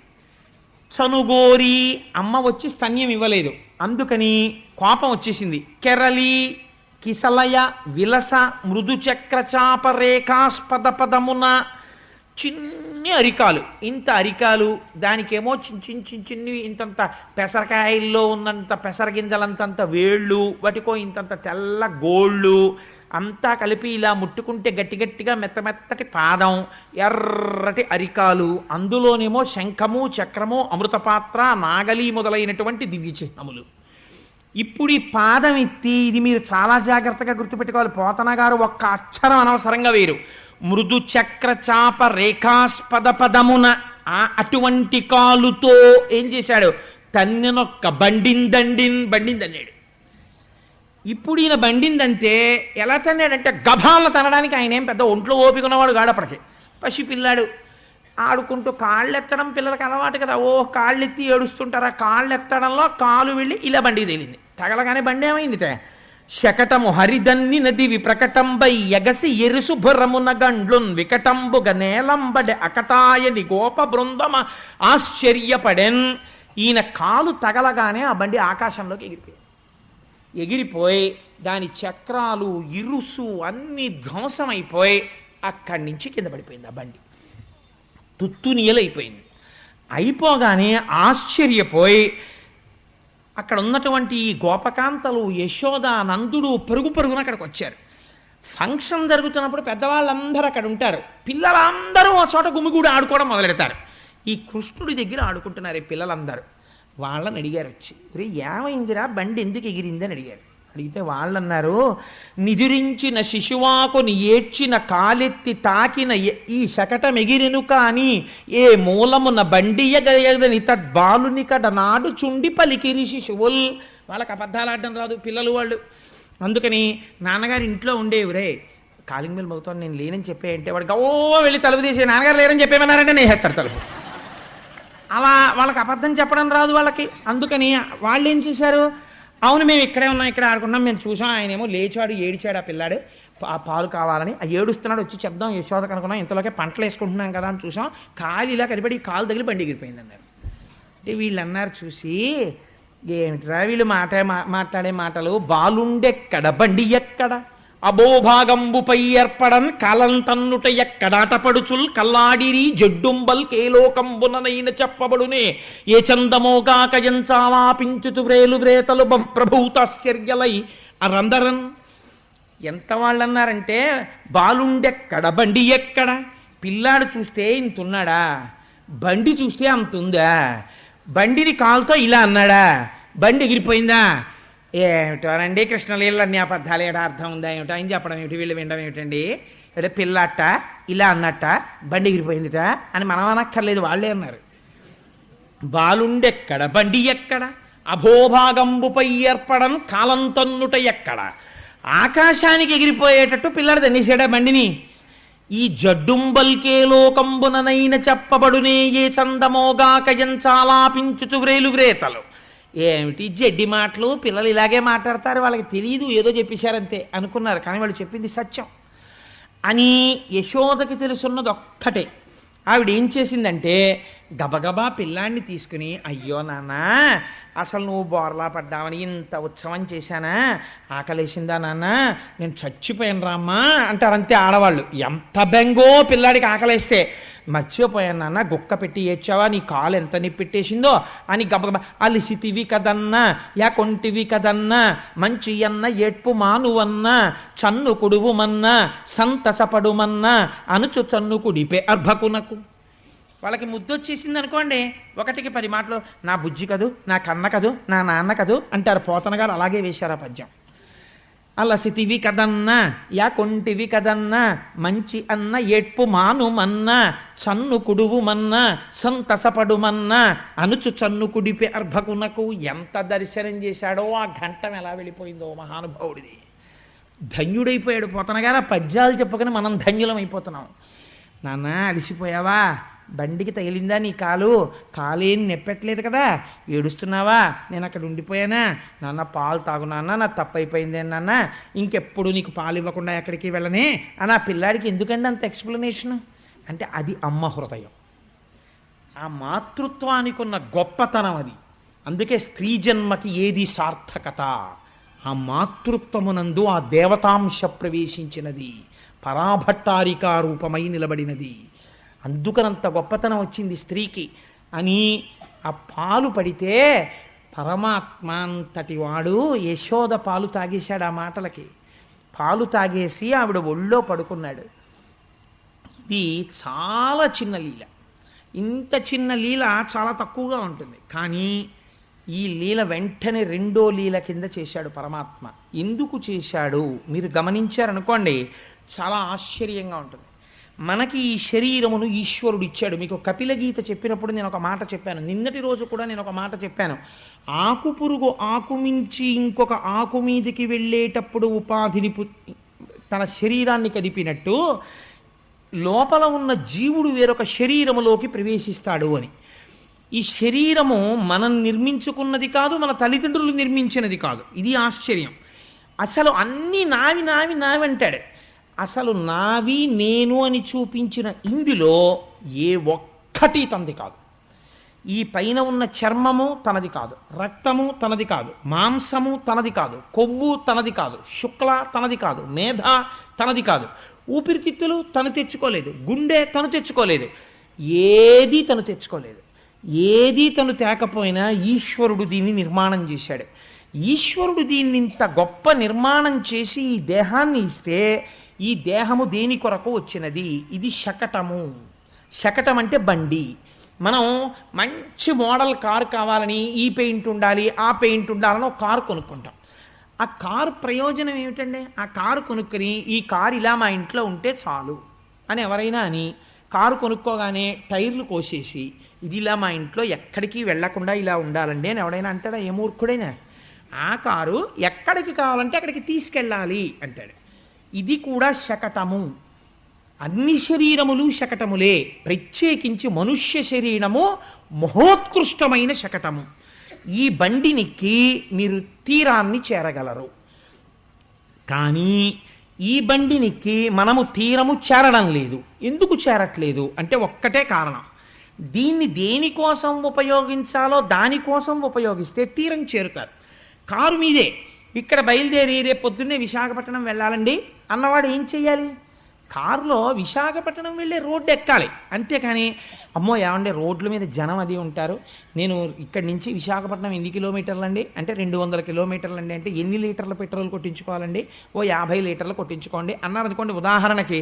ఆల్ రైట్, 50 లీటర్లు కొట్టుకుని 200 కిలోమీటర్లు ప్రయాణిస్తే వైజాగ్ వచ్చేస్తుందండి అంటే వచ్చేస్తుంది. అనగానే అయ్యప్ప స్వామి గ్రౌండ్లోకి తెల్లారకట్టు వచ్చేసి ఇక్కడైతే ఎవరు జనం ఉండరని గుండ్రంగా 200 కిలోమీటర్లు తిరిగేసి ఆగిపోయి ఏ 10 అయిన తర్వాత ఏమంటే వైజాగేనా అండి అని అడిగాడు అనుకోండి. కాకినాడ అండి ఇది అన్నారు అనుకోండి. అదేమిటండి 200 కిలోమీటర్లు పెడితే కారులో వైజాగ్ వస్తుంది అన్నాడే, నేను 50 లీటర్లు కొట్టించాను, 200 కిలోమీటర్లు తిరిగాను, కాకినాడలో ఉన్నాను ఏంటండి అని మీరు వాళ్ళ ఇంటికి వెళ్ళిపోయింది చొక్కా పట్టుకు బయటికి లాగేసి, మూర్ఖుడా నీకు బుద్ధి లేదు, 200 కిలోమీటర్లు వెళ్ళాను, కారు చూడు కావాలంటే 50 లీటర్ల పెట్రోల్ అయిపోయింది, కాకినాడలోనే ఉన్నాను, నువ్వు తప్పు చెప్పావు అన్నారు అనుకోండి. తప్పు అయిందా మీద? ప్రయాణం యథార్థం, 50 లీటర్లు ఖర్చు అయింది యథార్థం, మీరు డబ్బు కట్టింది యథార్థం, 4 గంటలు కారులో ప్రయాణం యథార్థం, కానీ 0 తిరిగారు మీరు. అది అసలు ఉన్న పెద్ద తేడా అక్కడ ఉంది. ఇవన్నీ యథార్థం. లక్ష్యం వైపుకి ఎందుకు వెళ్ళలేదు, ఎటెళ్లాలో అటెళ్ళలేదు కదా. శకటం ఎక్కింది యథార్థం, ఈశ్వరానుగ్రహంగా ఇన్నాళ్ళకి ఈ శకటం వచ్చింది. ఏ కుక్క శకటమో పిల్లి శకటమో వస్తే ఈ అనుగ్రహాలు ఉండవు. ఈ శకటం వచ్చింది కాబట్టి భాగవతం వినగలడు, ఈ శకటం వచ్చింది కాబట్టి ఇక్కడికి వచ్చి కూర్చోగలడు. ఇంకో శకటం ఎక్కొచ్చాడు అనుకోండి తోసేస్తారు. ఎందుకని? ఆ శకటం భాగవతం వినడానికి పనికిరాదు, గుళ్ళోకి రావడానికి పనికిరాదు, అందుకు తీసేస్తారు దాన్ని. ఈ శకటం అయితేనే కూర్చోపెడతారు. తీసేయచ్చమ్మా, మీకు అభ్యంతరకరంగా ఉంటే ఆ శకటాన్ని తీయండి, తప్పేం లేదు, పక్కకి తోసేసేయండి. అందుకని ఈ శకటం మహోత్కృష్టమైన శకటము, కానీ చంపకండి తల్లి, పక్కకి తోసేయండి అంతే. కాబట్టి ఇది ఇంత గొప్ప శకటము, కానీ ఇది ఎందుకు పనికొస్తోంది? దీంతో హాయిగా గుళ్ళోకి వెళ్ళొచ్చు, ప్రదక్షిణం చెయ్యొచ్చు, కావలసింది తినచ్చు. నేను 1కి 10 మాటలు ఇదే మాట చెప్తుంటాను, వేదాంతానికి పునరావృత్తి దోషం లేదు. కావలసింది తినచ్చు, ఈశ్వరానుగ్రహం అనొచ్చు, ఇంట్లో ఉండొచ్చు, ఈశ్వరానుగ్రహం అనొచ్చు. కానీ వీడు ఇదొక్కటే వదిలేస్తాడు, ఈశ్వరానుగ్రహం ఒకటే వదిలేసి నా ప్రజ్ఞ అంటుంటాడు. ఇదే గుండ్రంగా తిరగడం. ఇదంతా నేనేనండి అంటాడు. ఇది నేనే కట్టానండి ఇల్లు, ఇంత పొడుగు నేనే అయ్యానండి, ఇలా ఇంత బలవడానికి కావలసిన విటమినైజ్డ్ ఫుడ్ నేనే తిన్నానండి, భాగవతం నేనే చెప్పానండి, గుళ్ళోకి నేనే వచ్చానండి అంటాడు. ఈశ్వరుడు చెప్పించాడు అన్నాడు అనుకోండి, వాడు వైజాగ్ రోడ్ ఎక్కేశాడు. ఈశ్వరానుగ్రహంతో నేను అన్నం తిన్నాను అన్నాడు అనుకోండి, వాడు పిఠాపురం వెళ్ళిపోయాడు. ఈశ్వరానుగ్రహంతో రాత్రి బాగా నిద్రపోయాను అన్నాడు అనుకోండి, గొల్లపురం వెళ్ళిపోయాడు. ఈశ్వరానుగ్రహంతో నాకు 2 బిడ్డలు పుట్టారు అన్నాడు అనుకోండి, అనవరం వెళ్ళిపోయాడు. ఈశ్వరానుగ్రహంతో నేను మంచి ఉద్యోగంలో ఉన్నాను అన్నాడు అనుకోండి, తూని వెళ్ళిపోయాడు. ఈశ్వరానుగ్రహంతో నేను భాగవతం చెప్పుకోగలుగుతున్నాను అన్నాడు అనుకోండి, వైజాగ్ వెళ్ళిపోయాడు. కానీ వాడు అదొకటే తీసేస్తాడు, ఈశ్వరానుగ్రహము తీసేసి నాకండే 2 పిల్లలు అంటే ప్రతి చోట పలకరించిన చోటల్లా ఏమన్నా మీకు ఎంతమంది 2 పిల్లలండి అంటే ఈశ్వరానుగ్రహం చేత 2 పిల్లలు అని చెప్పమని నా ఉద్దేశం కాదు. అప్పుడు వీడు వెర్రాడు అనుకుంటారు. అలా అనక్కర్లేదు, లోపల ఆ భావన ఉంటే చాలు కదా. ఆ లోపల భావన ఉంటే సరిపోతుంది. ఆ భావన పోయిందనుకోండి, నోటితో ఎన్ని మాటలని ఏం ఉపయోగం. కాబట్టి ఆ భావన ఉంటే మీరు అనుకున్న లక్ష్యానికి చేరుతారు ఈ శకటం ఎక్కి. లేకపోతే ఇది ఏం చేస్తుందో తెలుసా అండి, షా కటతీతి ఇది శకట అవుతుంది. శం అంటే సుఖం, ఈశ్వరుడు అక్కడికి చేరకుండా విడదీయడానికి పనికొస్తుంది. ఇది రెండూ చేస్తుంది, అది గమ్మత్తు. ఇప్పుడు ఏం చేస్తుంది, గుండ్రంగా తిరగడానికి పనికొస్తుంది. వాడు ఎక్కడున్నాడు, సంసారంలో ఉంటాడు, సంసారంలో చచ్చిపోతాడు, మళ్ళీ సంసారంలో పుడతాడు, అంతే, హీనోపాధుల్లోకి పోతాడు. ఇలా పోకుండా ఉండాలంటే ఏం చెయ్యాలి? రామకృష్ణ పరమహంస చెప్పినట్టు ఎంత గొప్పగా చెప్తారండి. రామకృష్ణ పరమహంస వేసినట్టు ఉదాహరణ వెయ్యడం, రామకృష్ణ పరమహంస చెప్పినట్టు చిన్న కథ చెప్పి వేదాంతం చెప్పడం నాకు తెలిసి ఎవ్వరూ చేయలేరు.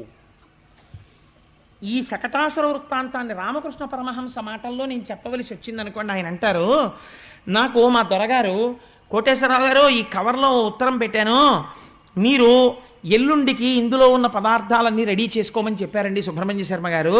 ఇంటికి వచ్చి రుద్రాభిషేకం సత్యనారాయణ స్వామి వారి వ్రతం చేయిస్తా అన్నారు, కావలసినవన్నీ అందులో రాశారండి. ఈ కవర్ మీ దగ్గర జాగ్రత్తగా పెట్టుకుని చదివి రేపు తెచ్చుకోండి, మళ్ళీ ఆదివారం సెలవు, ఎల్లుండి ఏం దొరకవు మీకు, రేపే తెచ్చేసుకోండి అని చెప్పారనుకోండి. నేను ఆ కవరు ఏదో ఆలోచిస్తూ ఎవరితో మాట్లాడుతూ ఎక్కడో పెట్టేశాను అనుకోండి. పెట్టేసి ఓహో వెతుకుతున్నాను ఆ కవర్ కోసం. వెతుకుతుంటే నా భార్య వచ్చి ఏమిటి అలా వెతుకుతున్నారంది. దొరగారు రాత్రి కవర్ ఒకటి ఇచ్చారే, సుబ్రహ్మణ్య శర్మ గారు రాసి ఇచ్చిన ఉన్నాయి అందులో, ఆ కవర్ దొరకలేదు అన్నాను. మా అమ్మాయి అడిగింది, మా అబ్బాయి అడిగాడు, ఎవరో మా ఇంటికి వచ్చిన వాళ్ళు అడిగారు. అడుగుతుంటే ఆఖరికి నా బలహీనతలు బాగా తెలుసున్న సత్యనారాయణ వచ్చాడు. ఆ గురువుగారు మీరు ఆ పుస్తకం ఒకటి అట్టుకొస్తున్నారు ఈ మధ్య కొత్తగా, అందులో పెట్టేసి ఉంటారు, అందుకని ఆ పుస్తకం తీయండి అన్నాడు. ఆ పుస్తకం ఇలా తీసేటప్పటికి అందులో ఉంది కవర్. ఇప్పుడు ఆ కవర్ ఇలా తీశాను, అందులో ఏమున్నాయి అంటే ఏదో మామిడి మండలు, పసుపు, కుంకం ఒక్కొక్కటి చదువుతుంటే ఉన్నాయి అంది మా ఆవిడ. ఇంకా తెచ్చుకోవాల్సింది ఏమిటి, ఒక్క వట్టివేరులోటి తెచ్చుకోవాలి బజారులోంచి, వచ్చేటప్పుడు ఓ తేనె సీసా ఒకటి తెచ్చుకుంటే చాలు, మిగిలినవన్నీ ఇంట్లోనే ఉన్నాయండి అంది. కాబట్టి ఇప్పుడు నేను ఏం చేశాను, ఆ ఉత్తరాన్ని తీసి పక్కన పారేసాను. పడేసి ఆ ఒట్టివేరులోనూ తేనే కదా నాకు గుర్తుంటుందిలే, వస్తూ తెచ్చేస్తాను నేను. మరి ఇప్పటిదాకా ఇంత వెతికిన కవరు ఉత్తరం ఎందుకు అక్కర్లేనివైపోయాయి? అందులో ఉన్నది నీకు తెలిసిపోయింది, ఇంక అక్కర్లేదు, అది గుర్తెట్టుకు తెచ్చేసుకోగలవు. ఇప్పటి వరకు గుండ్రంగా తిరుగుతున్న వాడివి అలా తిరగకూడదని తెలిసిపోయింది, చాలు, ఇంకా ఉత్తరం నీకు అక్కర్లేదు. శకటాసుర వృత్తాంతం ఒక్కసారి తలకెక్కేస్తే చాలు, నీకు ఎలా వెళ్ళిపోవాలో తెలిసిపోయింది. రామకృష్ణ పరమహంస మాటల్లో అయితే అంతే, దాని వృత్తాంతం కానది. ఎంత పెద్ద మలుపు జీవితంలో, అంత పెద్ద మలుపు. అయితే అంత తేలిగ్గా తిరిగిపోతుందా అండి కారు, వైజాగ్ వైపుకి వెళ్ళిపోతుందా అంటే నువ్వు ఓ పిశాచాన్ని పెంచావు. అదేమిటండి నేను ఇప్పుడు పెంచానండోయ్ అని మీరు అనొచ్చు. వెనకటికి ఒక సాధకుడు చాలా కష్టపడి సాధన చేసి ఒక పిశాచాన్ని వశం చేసుకునే శక్తులు సంపాదించాడు. అంటే నేను చెప్పట్లేదు, రామకృష్ణ పరమహంస చెప్పారు ఈ కథ. ఆ పిశాచం వశమైంది, ప్రత్యక్షమైంది. నీకు నేను వశురాలనయ్యాను కాబట్టి నేను చాలా సంతోషించాను, నా గురించి ఇంత సాధన చేశావు, కానీ నాకు బలహీనత ఉన్నది, నువ్వు నాకు ఏదో ఒకటి చెప్పాలి, లేకపోతే చంపేస్తాను, నీ తల బదలు కొట్టేస్తాను, నాకు ఏదో ఒకటి చెప్పండి అంటే ఈయన చాలా సంతోషించాడు. అబ్బా ఎవరు దొరుకుతారా ఇలా. కాబట్టి ఇమీడియట్ ఏంటంటే పని మనిషి removed from service, driver removed from service, అందరినీ తీసేశాడు. ఎందుకంటే ఇంక ఈయన ఉన్నాడు కదా అని పిశాచాన్ని పిలిచి అంట్లు తోమేయాలి, బట్టలు ఉతికేయాలి, ఇళ్ళు తుడిచేయాలి అన్నాడు. ఉఫ్ఫని అలా తిరిగి వచ్చి అయిపోయి ఇంకోటి చెప్పండి, అది పిశాచం. అమ్మ బాబా ఇదేమిట్రా ఇలా చేసేస్తోంది అనుకుని ఆల్ రైట్ రైతు బజార్కి వెళ్ళి కూరలు తేవాలి అనేటప్పటికి తెచ్చి ఎక్కడ పెట్టేశాన్ని ఇంట్లో ఇంకోటి చెప్పండి. అన్నీ చెప్పేశాక ఇంక చెప్పడానికి మిగలలేదు, చంపేస్తాను చెప్పకపోతే. ఇప్పుడు అన్నాడు చెప్తానుండు అని. ఇప్పుడు చెప్పడం కష్టమై కూర్చుంది. ఎందుకనంటే ఇప్పుడు చెప్పడానికి పని లేదు దానికి, చెప్పకపోతే చంపేస్తుంది. ఇప్పుడు ఎవరిని చెప్పడానికి వశం చేసుకున్నాడో ఆ వశం చేసుకున్న దాంతో చేత్తో తాను చచ్చిపోతాడు. కాబట్టి ఇప్పుడు ఏం చేశాడు, గురువుగారి దగ్గరికి పరిగెత్తాడు. గురువుగారు ఏదో ఒకటి చెప్పకపోతే చంపేస్తానంటోంది, మీరు ఒరే ఈశ్వరుణ్ణి వశం చేసుకునే ప్రయత్నం చేయరా, భక్తితో ఉండరా అంటే పిశాచాన్ని చేసుకుంటానండి అని అడిగాను, నీ కర్మ అలాగే చేసుకో అన్నారు, ఇప్పుడు దానికి ఏదో పని చెప్పమంటోంది, నేను ఏం చేయను గురువుగారు అన్నాడు. అంటే గురువుగారు అన్నారు, దానికి ఎందుకురా అంత బెంగెట్టుకుంటావు అని ఆయనది చక్కగా గిరజాలు దుత్తు ఓ వెంట్రుక తీసి వాడి చేతిలో పెట్టి దీన్ని తిన్నగా చేసి నాకు చూపించు అని పిశాచానికి ఇచ్చేయన్నారు. పట్టుకెళ్ళి ఇచ్చేశాడు. దీన్ని తిన్నగా చేసి పట్రా అన్నాడు. అది ఇటు కాలెట్టి ఎంతసేపు నుంచి కాళ్ళు తీస్తే వాళ్ళు ఇలా చుట్టుకుంటోంది. దాని జీవితాంతం ఆ పిశాచం అలాగే పడుంది, కానీ ఇది మాత్రం తిన్నగా అవదు. ఇప్పుడు గట్టెక్కాడు, ఇంకా అది పని అడగదు, ఇంకెప్పుడు దాన్ని పిలవడు. గుండ్రంగా తిరగడం అంత తొందరగా మానేస్తుందని మీరు అనుకుంటున్నారా? పిశాచానికి అలవాటు చేసినట్టు దీనికి అలవాటైంది. ఎవరు నువ్వు అంటే ఇదే నేనంటాం. దీని సుఖమే చూడడం, దీని సుఖమే నిజమైన సుఖం అనుకోవడం, ఈశ్వరుణ్ణి విస్మరించి అన్నీ నా ప్రజ్ఞ అనడం ఎప్పటి నుంచో అలవాటయ్యాయి. అంత తొందరగా ఈ పిశాచం లొంగదు, గురువుగారు అనుగ్రహం కావాలి. ఇప్పుడు ఆ గురువు ఎవరు? కృష్ణం వందే జగద్గురుం. కాబట్టి శకటాసుర సంహారాన్ని కథాభాగంగా విని దేహభ్రాంతిని విడిచిపెట్టి ఈ శకటమును ఎందుకెక్కావో నువ్వు తెలుసుకుంటే ఈ శకటము పవిత్రమైనది. ఇప్పుడు ఈ శకటం ఏం చేస్తుంది? పిశాచము వదిలిపెట్టేస్తుంది, వదిలిపెట్టి వేరే పనిలో పడిపోతుంది. అది ఇంకా ఎందుకని? దానికి ముందు గురువుగారు అనుగ్రహం తగిలింది, అది వెంట్రుకను సవరించడానికి పోయింది. అది ఇప్పుడు ఎక్కడికి వచ్చింది అంటే ఈశ్వరానుగ్రహం అంటున్నాడు. అన్నప్పుడల్లా రోడ్డుకి పక్కకి వెళ్ళదు, కారు రోడ్డు ఎక్కేస్తుంటుంది. ఇదొక్కది అలవాటు చేసేసుకుంటే చాలు. ఈశ్వరానుగ్రహం పక్కవాడిని కొట్టేస్తానండి, అలా ఎందుకు చేస్తావు అంటుంది వెంటనే. అలా చేయనివ్వడు కృష్ణుడు. ఈశ్వరానుగ్రహం పక్కవాడి డబ్బులు కొట్టేస్తానండి అనలేరు మీరు. ఈశ్వరానుగ్రహం వాణ్ణి నాశనం చేసేస్తానండి అనలేరు మీరు. ఏం చేస్తుంది? మిమ్మల్ని సాత్వికమైన ప్రవృత్తిలోకి తిప్పేస్తుంది. ఇప్పుడు ఏమైపోయింది, మీరు ఒక కంఫర్టబుల్ వెహికల్లో కూర్చున్నారు. ఇప్పుడు ఇందులో కూర్చున్నా ఏమీ బాధ లేదు. ఎందుకని? ఎత్ర యోగేశ్వర కృష్ణో ఎత్ర పార్థో ధనుర్ధర తత్ర శ్రీర్విజయో భూతి ధ్రువా నీతిర్మతిర్మమ. డ్రైవర్ సీట్లో ఎవరిని పెట్టేశారు? కృష్ణుని పెట్టేశారు. కష్టమే రాని సుఖమే రాని అన్ని సుఖాలు వస్తాయా? కష్టం వస్తుందో నాడు జ్వరం వచ్చింది. వస్తే ఈశ్వర ఏమి నీ అనుగ్రహం, జ్వరాన్ని ఇచ్చావా అంటే ఏదో నేను పెద్ద పాపం చేశాను, పెద్ద కష్టం పెడితే నేను బాధపడిపోతానని జ్వరం ఇచ్చి తీసేసావా ఈశ్వర, నేను ఇలా తిరుగుతున్నానని ఓ 2 రోజులను పడుకోబెడదాం అనుకున్నావా? చాలా సంతోషం. చంద్రశేఖర పరమాచార్య స్వామి వారైతే ఏమన్నారో తెలుసా అండి? పరమాచార్య స్వామి వారికి 104 జ్వరం వచ్చిందో రోజు తెల్లవారకట్ట లేచేటప్పటికి. స్నానం చేసి వచ్చేస్తున్నారు గబగబా.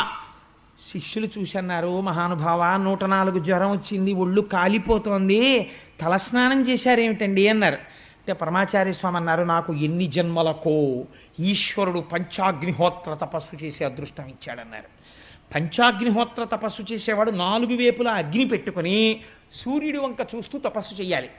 5 అగ్నిహోత్రాల మధ్యలో ఉంటే ఎలా ఒళ్ళు కాలుతూ ఉంటుందో అలా 104 జ్వరంతో కాలుతోంది. ఇప్పుడు నేను కూర్చుని పంచాక్షరి చేస్తే పంచాగ్నిహోత్ర తపస్సు చేసిన వాడిని, మామూలుగా కాదు, ఇది కూడా చెయ్యి చంద్రశేఖర అని ఈశ్వరుడు నాకు జ్వరం ఇచ్చాడు. ఏమనుగ్రహం నా స్వామిదన్నారు. ఎంత గొప్ప విషయం చూడండి. అంటే ఇప్పుడు ఆయన ఎక్కిన శకటమునకు ఎవరు సారథిగా ఉన్నాడు? కృష్ణ భగవానుడు ఉన్నాడు. ఆయన ఉండగా ఒకటే నమ్మకం, as long as the driver is capable, so long the man sitting in the car will be safe. Sooner the driver is at fault, the next moment the man sitting in the car is going to meet with an accident. అంతే కదండి. కారులో కూర్చున్నవాడు చాలా గొప్ప అధికారి. What if driver బుద్ధి ప్రమాదమునందున్నది. రాకూడని సమయంలో డ్రైవర్కి నిద్ర వచ్చింది. వెనక సీట్లో కూర్చున్న పెద్ద ఆఫీసర్ ఆయన at a pen stroke, medical leave ఇట్లాంటి పరిస్థితుల్లో కూడా ఇవ్వను, వచ్చి డ్యూటీకి జాయిన్ అవ్వు అని ఫైల్ మీద ఒకటికి రాస్తున్నాడు. 104 జ్వరంగా ఉందండి అని డాక్టర్ సర్టిఫికేట్తో పెట్టుకున్నాడు ఒక ఆయన లీవ్ అప్లికేషన్. కుదరదు, services important, you continue in service, after 1 week I will consider as to whether the leave can be granted or not అని రాస్తున్నాడు ఫైల్ మీద. ఈ టైంలో డ్రైవర్కి నిద్ర వచ్చి యాక్సిడెంట్ అయింది. ఈయనకి మెడికల్ లీవ్ ఈయన పైవాడికి గ్రాంట్ చేయాలి. ఎందుకని? ఈయనదా దోషం డ్రైవర్దా? డ్రైవర్ది దోషం, వెహికల్ దోషం కాదు, డ్రైవర్లో తేడా ఉన్నది. డ్రైవర్ నిద్రపోయాడు, వెనకాల కూర్చున్న ఆయనకి ప్రమాదం వచ్చింది. డ్రైవర్ స్థితప్రజ్ఞుడై ఉన్నాడు, 1000 కళ్ళతో చూసి నడిపిస్తున్నాడు. లోపల కూర్చున్న ఆయన పడుకున్నాడు, నిద్రపోతున్నాడు, ఇలా పడుకుని కులుకుతున్నాడు. హాయిగా వెళ్ళిపోతున్నాడు నిద్రపోతూ. హాయిగా అలసట తీర్చుకుని దిగిపోయాడు అవతల స్టేషన్లో. ఎందుకు దిగిపోయాడు? 14 కంపార్ట్మెంట్లుంటే ఏసీ 3 టైర్ ఒకటి, ఓ ఏసీ 2 టైరు, ఓ ఏసీ ఫస్ట్ క్లాసు ఉంటే, ఒక జనరల్ కంపార్ట్మెంటు ఉంటే, చలిగాలిలో ట్రైన్ వెళ్ళిపోతున్నప్పుడు కిటికీలు వేసేసుకుని అందరూ ఇలా కులుకుతూ ఉంటారు. సరే, బెర్తలు ఉన్న వాళ్ళు హాయిగా నిద్రలో పోతుంటారు. అందులో నిద్రపోకూడని వాళ్ళు 3 ఉంటారు. ఎవరు వాళ్ళు? ఒక డ్రైవరు, ఒక అసిస్టెంట్ డ్రైవరు, ఒక గార్డు. నాకు తెలిసి విజయవాడ రైల్వే స్టేషన్కి ఏలూరు రైల్వే స్టేషన్కి మధ్యలో ఎట్టి పరిస్థితుల్లో కాషన్ ఆర్డర్ ఉండదు. కాబట్టి మన ఇద్దరం 1 గంట నిద్రపోవచ్చు, లేరా పడుకో అని డ్రైవరు, అసిస్టెంట్ డ్రైవరు పడుకున్నారు అనుకోండి, గార్డు కూడా పడుకున్నాడు అనుకోండి, ఎంత ప్రమాదం. వీళ్ళందరూ నిద్రపోవచ్చు, ఇన్ని వేల మంది, వాళ్ళు 3 తెలివేసి ఉంటే చాలు, హాయిగా చేరిపోతారు. డ్రైవరు ఏ బుద్ధి, ఆ బుద్ధి నీదనకుండా కృష్ణపాదాల దగ్గర పెట్టేసి, ఈశ్వరా ఈ శకటాన్ని నేను ఎక్కినందుకు, అంటే ఈ శకటములోనున్న నేను, జీవబుద్ధితో ఉన్న నేను ఆత్మయందు సంగమించి ఇక్కడే యథార్థమైన నేను తెలుసుకోవడానికి ఈ శకటము పనికి రావాలి. ఇదే భోజనం చేస్తే సత్యం తర్తేన పరిశించామి, ఋతం త్వా సత్యేన పరిశించామి అని పొద్దున్న రాత్రి తిప్పడం. సత్యము ఋతమగుగాక, ఋతము సత్యమగుగాక. అసత్యము నుండి అసత్యమునందుండి సత్యమును తెలుసుకోవడానికి అసత్యము పనికి రావాలి. అందుకని అటువంటి శకటమై ఈ శకటము మిమ్మల్ని లక్ష్యాన్ని చేరుస్తుంది. ఎప్పుడు తెలిసి కాని తెలియక కాని పరమభక్తితో భాగవతంలో దశమస్కంధాంతర్గతమైనటువంటి శకటాసుర సంహార వృత్తాంతమును విన్నంత మాత్రము చేత, శకటాసురుడు ఇది రాక్షసుడు ఈ బండి ఎప్పుడు ఒక్కసారే ఇదే నేను అన్న భావనతో అన్నీ నేను చేస్తున్నానంటే, ఇప్పుడు మీరు ఒక్కసారి తిరగేసి ఆలోచించండి లీలలోకి. యశోద పిల్లాడు బోర్లా పడ్డాడు, ఏం చేసింది అంటే ఇదంతా ఈశ్వరానుగ్రహం అని చెప్పి బ్రాహ్మణులకి దానాలు చేసింది, గోవుల్ని దానం చేసింది, అభిషేకాలు చేసింది, బట్టలు పెట్టింది, పసుపు కుంకాలు ఇచ్చింది, పొంగిపోతోంది. ఏది చేసినా ఈశ్వరుడితో కలుపుతోంది. కలుపుతుంటే ఈశ్వరుడు ఏం చేశాడు? శకటమును తన్నాడు. అంటే ఈ శరీరము దేనికి పనికి రావాలో దానికి పనికొచ్చేటట్టుగా మార్చేస్తున్నాడు. ఆసురీ శకటమును చంపాడు. అంటే దీని ఎందున్న ఆసురీ బుద్ధిని చంపాడు. చంపి ఇది పనికొచ్చే శకటంగా మార్చాడు. అంటే మీరు మార్చుకోలేరు, కానీ ఆయన్ని పట్టుకుంటే ఆయన మార్చగలడు. అన్నిటికీ ఏది ఇంట్లో జరిగినా, ఓ శుభకార్యం జరుగుతుందో మంచి మాట వింటాం, ఏది వినకపోతే పొద్దున నిద్ర లేచావు అదే మంచి. ఇంకంతకన్నా మంగళం ఏంటండి? లేవకపోతే వెళ్ళిపోయాడు నిద్రలో అంటారు. కాబట్టి లేచావు మంగళం. కాబట్టి మంగళం అయినందుకు ఏం చేయాలి? నేను లేచాను, నా భార్య లేచింది, నా పిల్లలు లేచారు, ఇంట్లో ఉండవలసినవన్నీ ఉన్నాయి, రాత్రి అందరం నిద్రపోయినా, కాబట్టి ఈశ్వరుడు మేలు చేశాడు. కాబట్టి నేనేం చేస్తాను? ఒక్కసారి గుళ్ళోకి వెళ్ళి ఒక నమస్కారం చేసి వస్తాను. కాబట్టి ఇప్పుడు ఏమైపోయింది? మీరు కృతజ్ఞతాభావమును ఆవిష్కరించిరి. మీరు అన్నం తింటున్నారు, ఒక్క మాట, పెద్ద మంత్రం అక్కర్లేదండి, పెద్ద మంత్రం రావక్కర్లా. ఉమామహేశ్వర పరబ్రహ్మార్పణమస్తు అంటే నేను అదే అనమని నేను చెప్పను. పేరుతో ఏముంది? లక్ష్మీనారాయణ పరబ్రహ్మార్పణమస్తు. ఏ పేరు చెప్పినా ఒక తత్వానికి అందుతుంది. లక్ష్మీనారాయణ పరబ్రహ్మార్పణమస్తు. లేదు మీకు ఇంకొక నామం ఏదో ఇష్టం, ఆ నామమునకు అర్పణమస్తు అని మీరు దాన్ని అర్పణ చేసేసి ఇది వాడిచ్చిన ప్రసాదము అని మీరు తిన్నారనుకోండి, అంతే, అది లోపలికి వెళ్ళి యజ్ఞప్రసాదం అయిపోతుంది. మీరు పడుకుంటున్నారు, 11 మాటలు మీకు ఇష్టమైన నామం చెప్పుకొని ఇంకా తర్వాత మాట్లాడకుండా, ఇప్పుడు నేను నిద్రపోతున్న నిద్ర అంతా సమాధి కాపోతోంది, అంటే ఈశ్వరుడి పాదముల దగ్గరకు వెళ్ళిపోతోంది అని మీరు పడుకున్నారు. నిద్రా సమాధి స్థితి, అది సమాధి స్థితి అయిపోతుంది. కనురెప్ప ఇలా పైకెత్తుతూ మీ బెడ్రూమ్లో ఎక్కడో మీ కులదేవతా రూపాన్ని పెట్టుకుని నిద్ర లేస్తూనే కంటి యొక్క మొదటి చూపు ఆయన పాదాల మీద పడ్డం మీరు అలవాటు చేసుకున్నారు. పరమమంగళంతో ప్రారంభమైంది. మీరు మొహం కడుక్కుంటూ ప్రాతస్మరామి పరమేశ్వర వక్త్ర పద్మం పాలాక్షకీల పరిశోషిత పంచబాణం అంటూ స్మరణ చేస్తూ తోముకుంటున్నారు, మంగళం అయిపోయింది. మీరు సంధ్యావందనం చేశారు, మంగళం అయిపోయింది. మీరు ఆఫీస్కి వెడుతూ, ఈశ్వర నాకు ఒక మంచి ఉద్యోగం ఇచ్చి, నేను పాపం ఎందరో ఈ దేశంలో ఉద్యోగం లేని వాళ్ళు ఉన్నారు, నేను హాయిగా వెళ్ళి ఒక గవర్నమెంట్ ఆఫీస్లో ఒక సీట్లో కూర్చుని కొన్ని ఫైల్స్ మీద నేను రాయగలిగినటువంటి అధికారం నాకు ఇచ్చావు, కృతజ్ఞుడను అని ఒక మాట చెప్పి వెళ్ళిపోయారు. ఈశ్వర నాకు బ్యాంకులో ఒక మంచి ఉద్యోగం ఇచ్చావు, కోటేశ్వరరావు లాంటి వాడికి ఇల్లు కట్టుకోవడానికి లోన్ ఇప్పించగలిగిన అధికారం నాకు ఇచ్చావు అని ఒక నమస్కారం చేసి మీరు వెళ్ళిపోయారు. ఆ ఉద్యోగం ఈశ్వర ప్రసాదం అయిపోయింది. ఏం చెయ్యాలంటే, పూజ అంటే అస్తమానం పూజ చేయక్కర్లేదు. పూజ గది ట్రైనింగ్ సెంటర్, ఇది పరంపరగా నడిచిపోతుండాలి. అప్పుడు ఎప్పుడు డ్రైవర్ సీట్లో ఆయనే ఉంటాడు, డ్రైవర్ మారడు. ఒక్కొక్కసారి ఆఫీసర్ గారు లోపల కూర్చుని మీరు ఒకసారి వెళ్ళొచ్చేయండి అంటాడు, ఇంకోటి ఎక్కుతాడు కారు. ఎవడెక్కినా ఎంతకాలం భద్రం, డ్రైవర్ భద్రంగా నడిపినంతసేపే. డ్రైవర్ని ఎప్పుడూ మార్చకూడదు, కృష్ణుడిని కూర్చోబెట్టాలి. అన్నీ ఈశ్వరుడికి చెప్పి చేసేసుకుంటుండమే. శకటం మిమ్మల్ని చేర్చవలసిన తీరానికి చేర్చేస్తుంది. ఏమిటి నమ్మకం?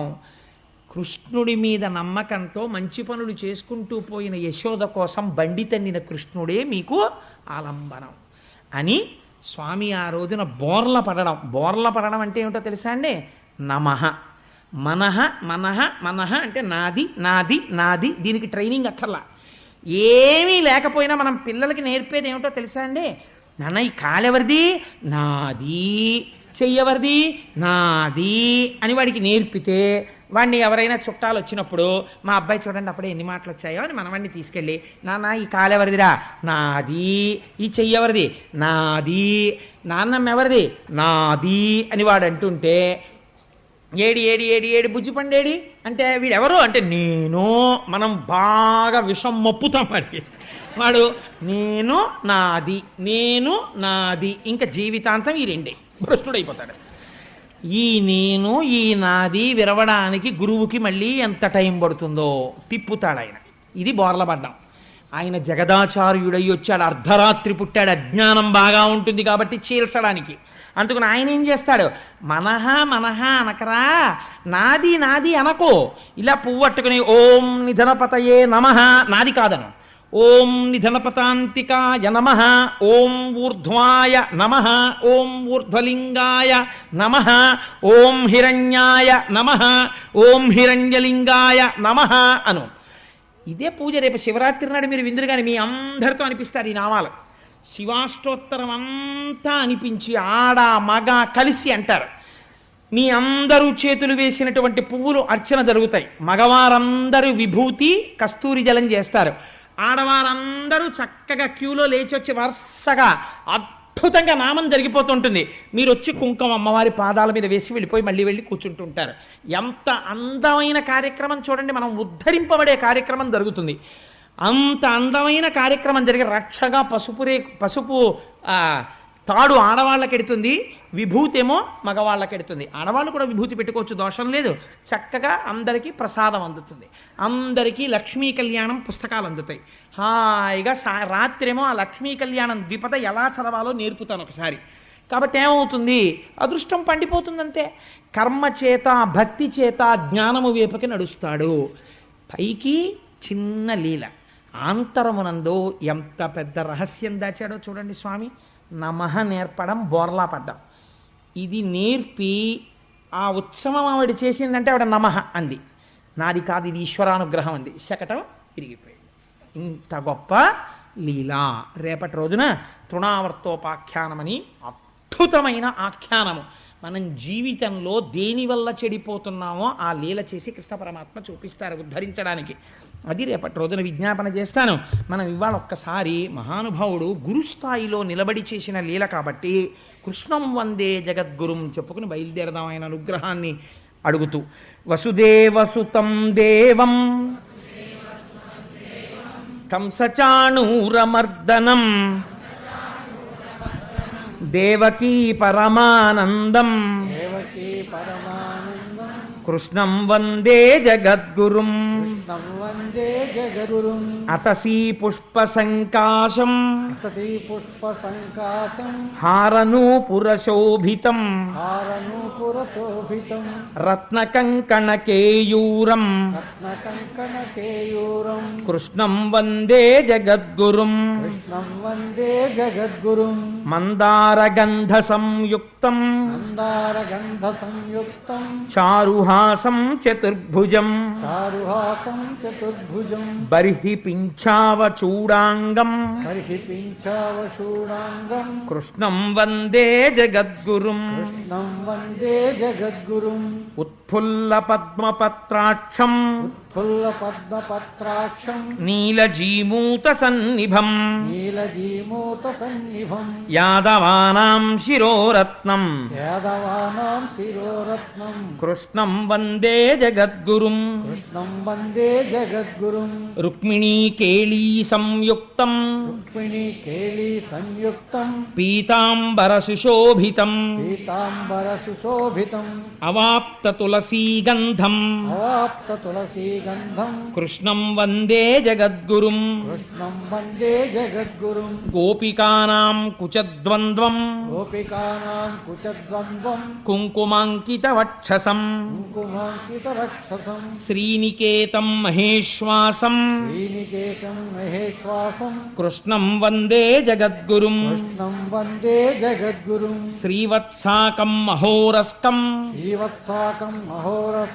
వనమాలా విరాజితం శంఖచక్రధరం దేవం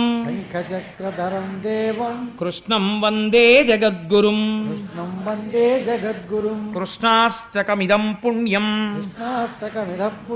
ప్రాతరుద్ధాయ యః పఠేత్ కోటి జన్మ కృతం పాపం స్మరణేన వినశ్యతి. సర్వం శ్రీ ఉమామహేశ్వర పరబ్రహ్మార్పణమస్తు. స్వస్తి.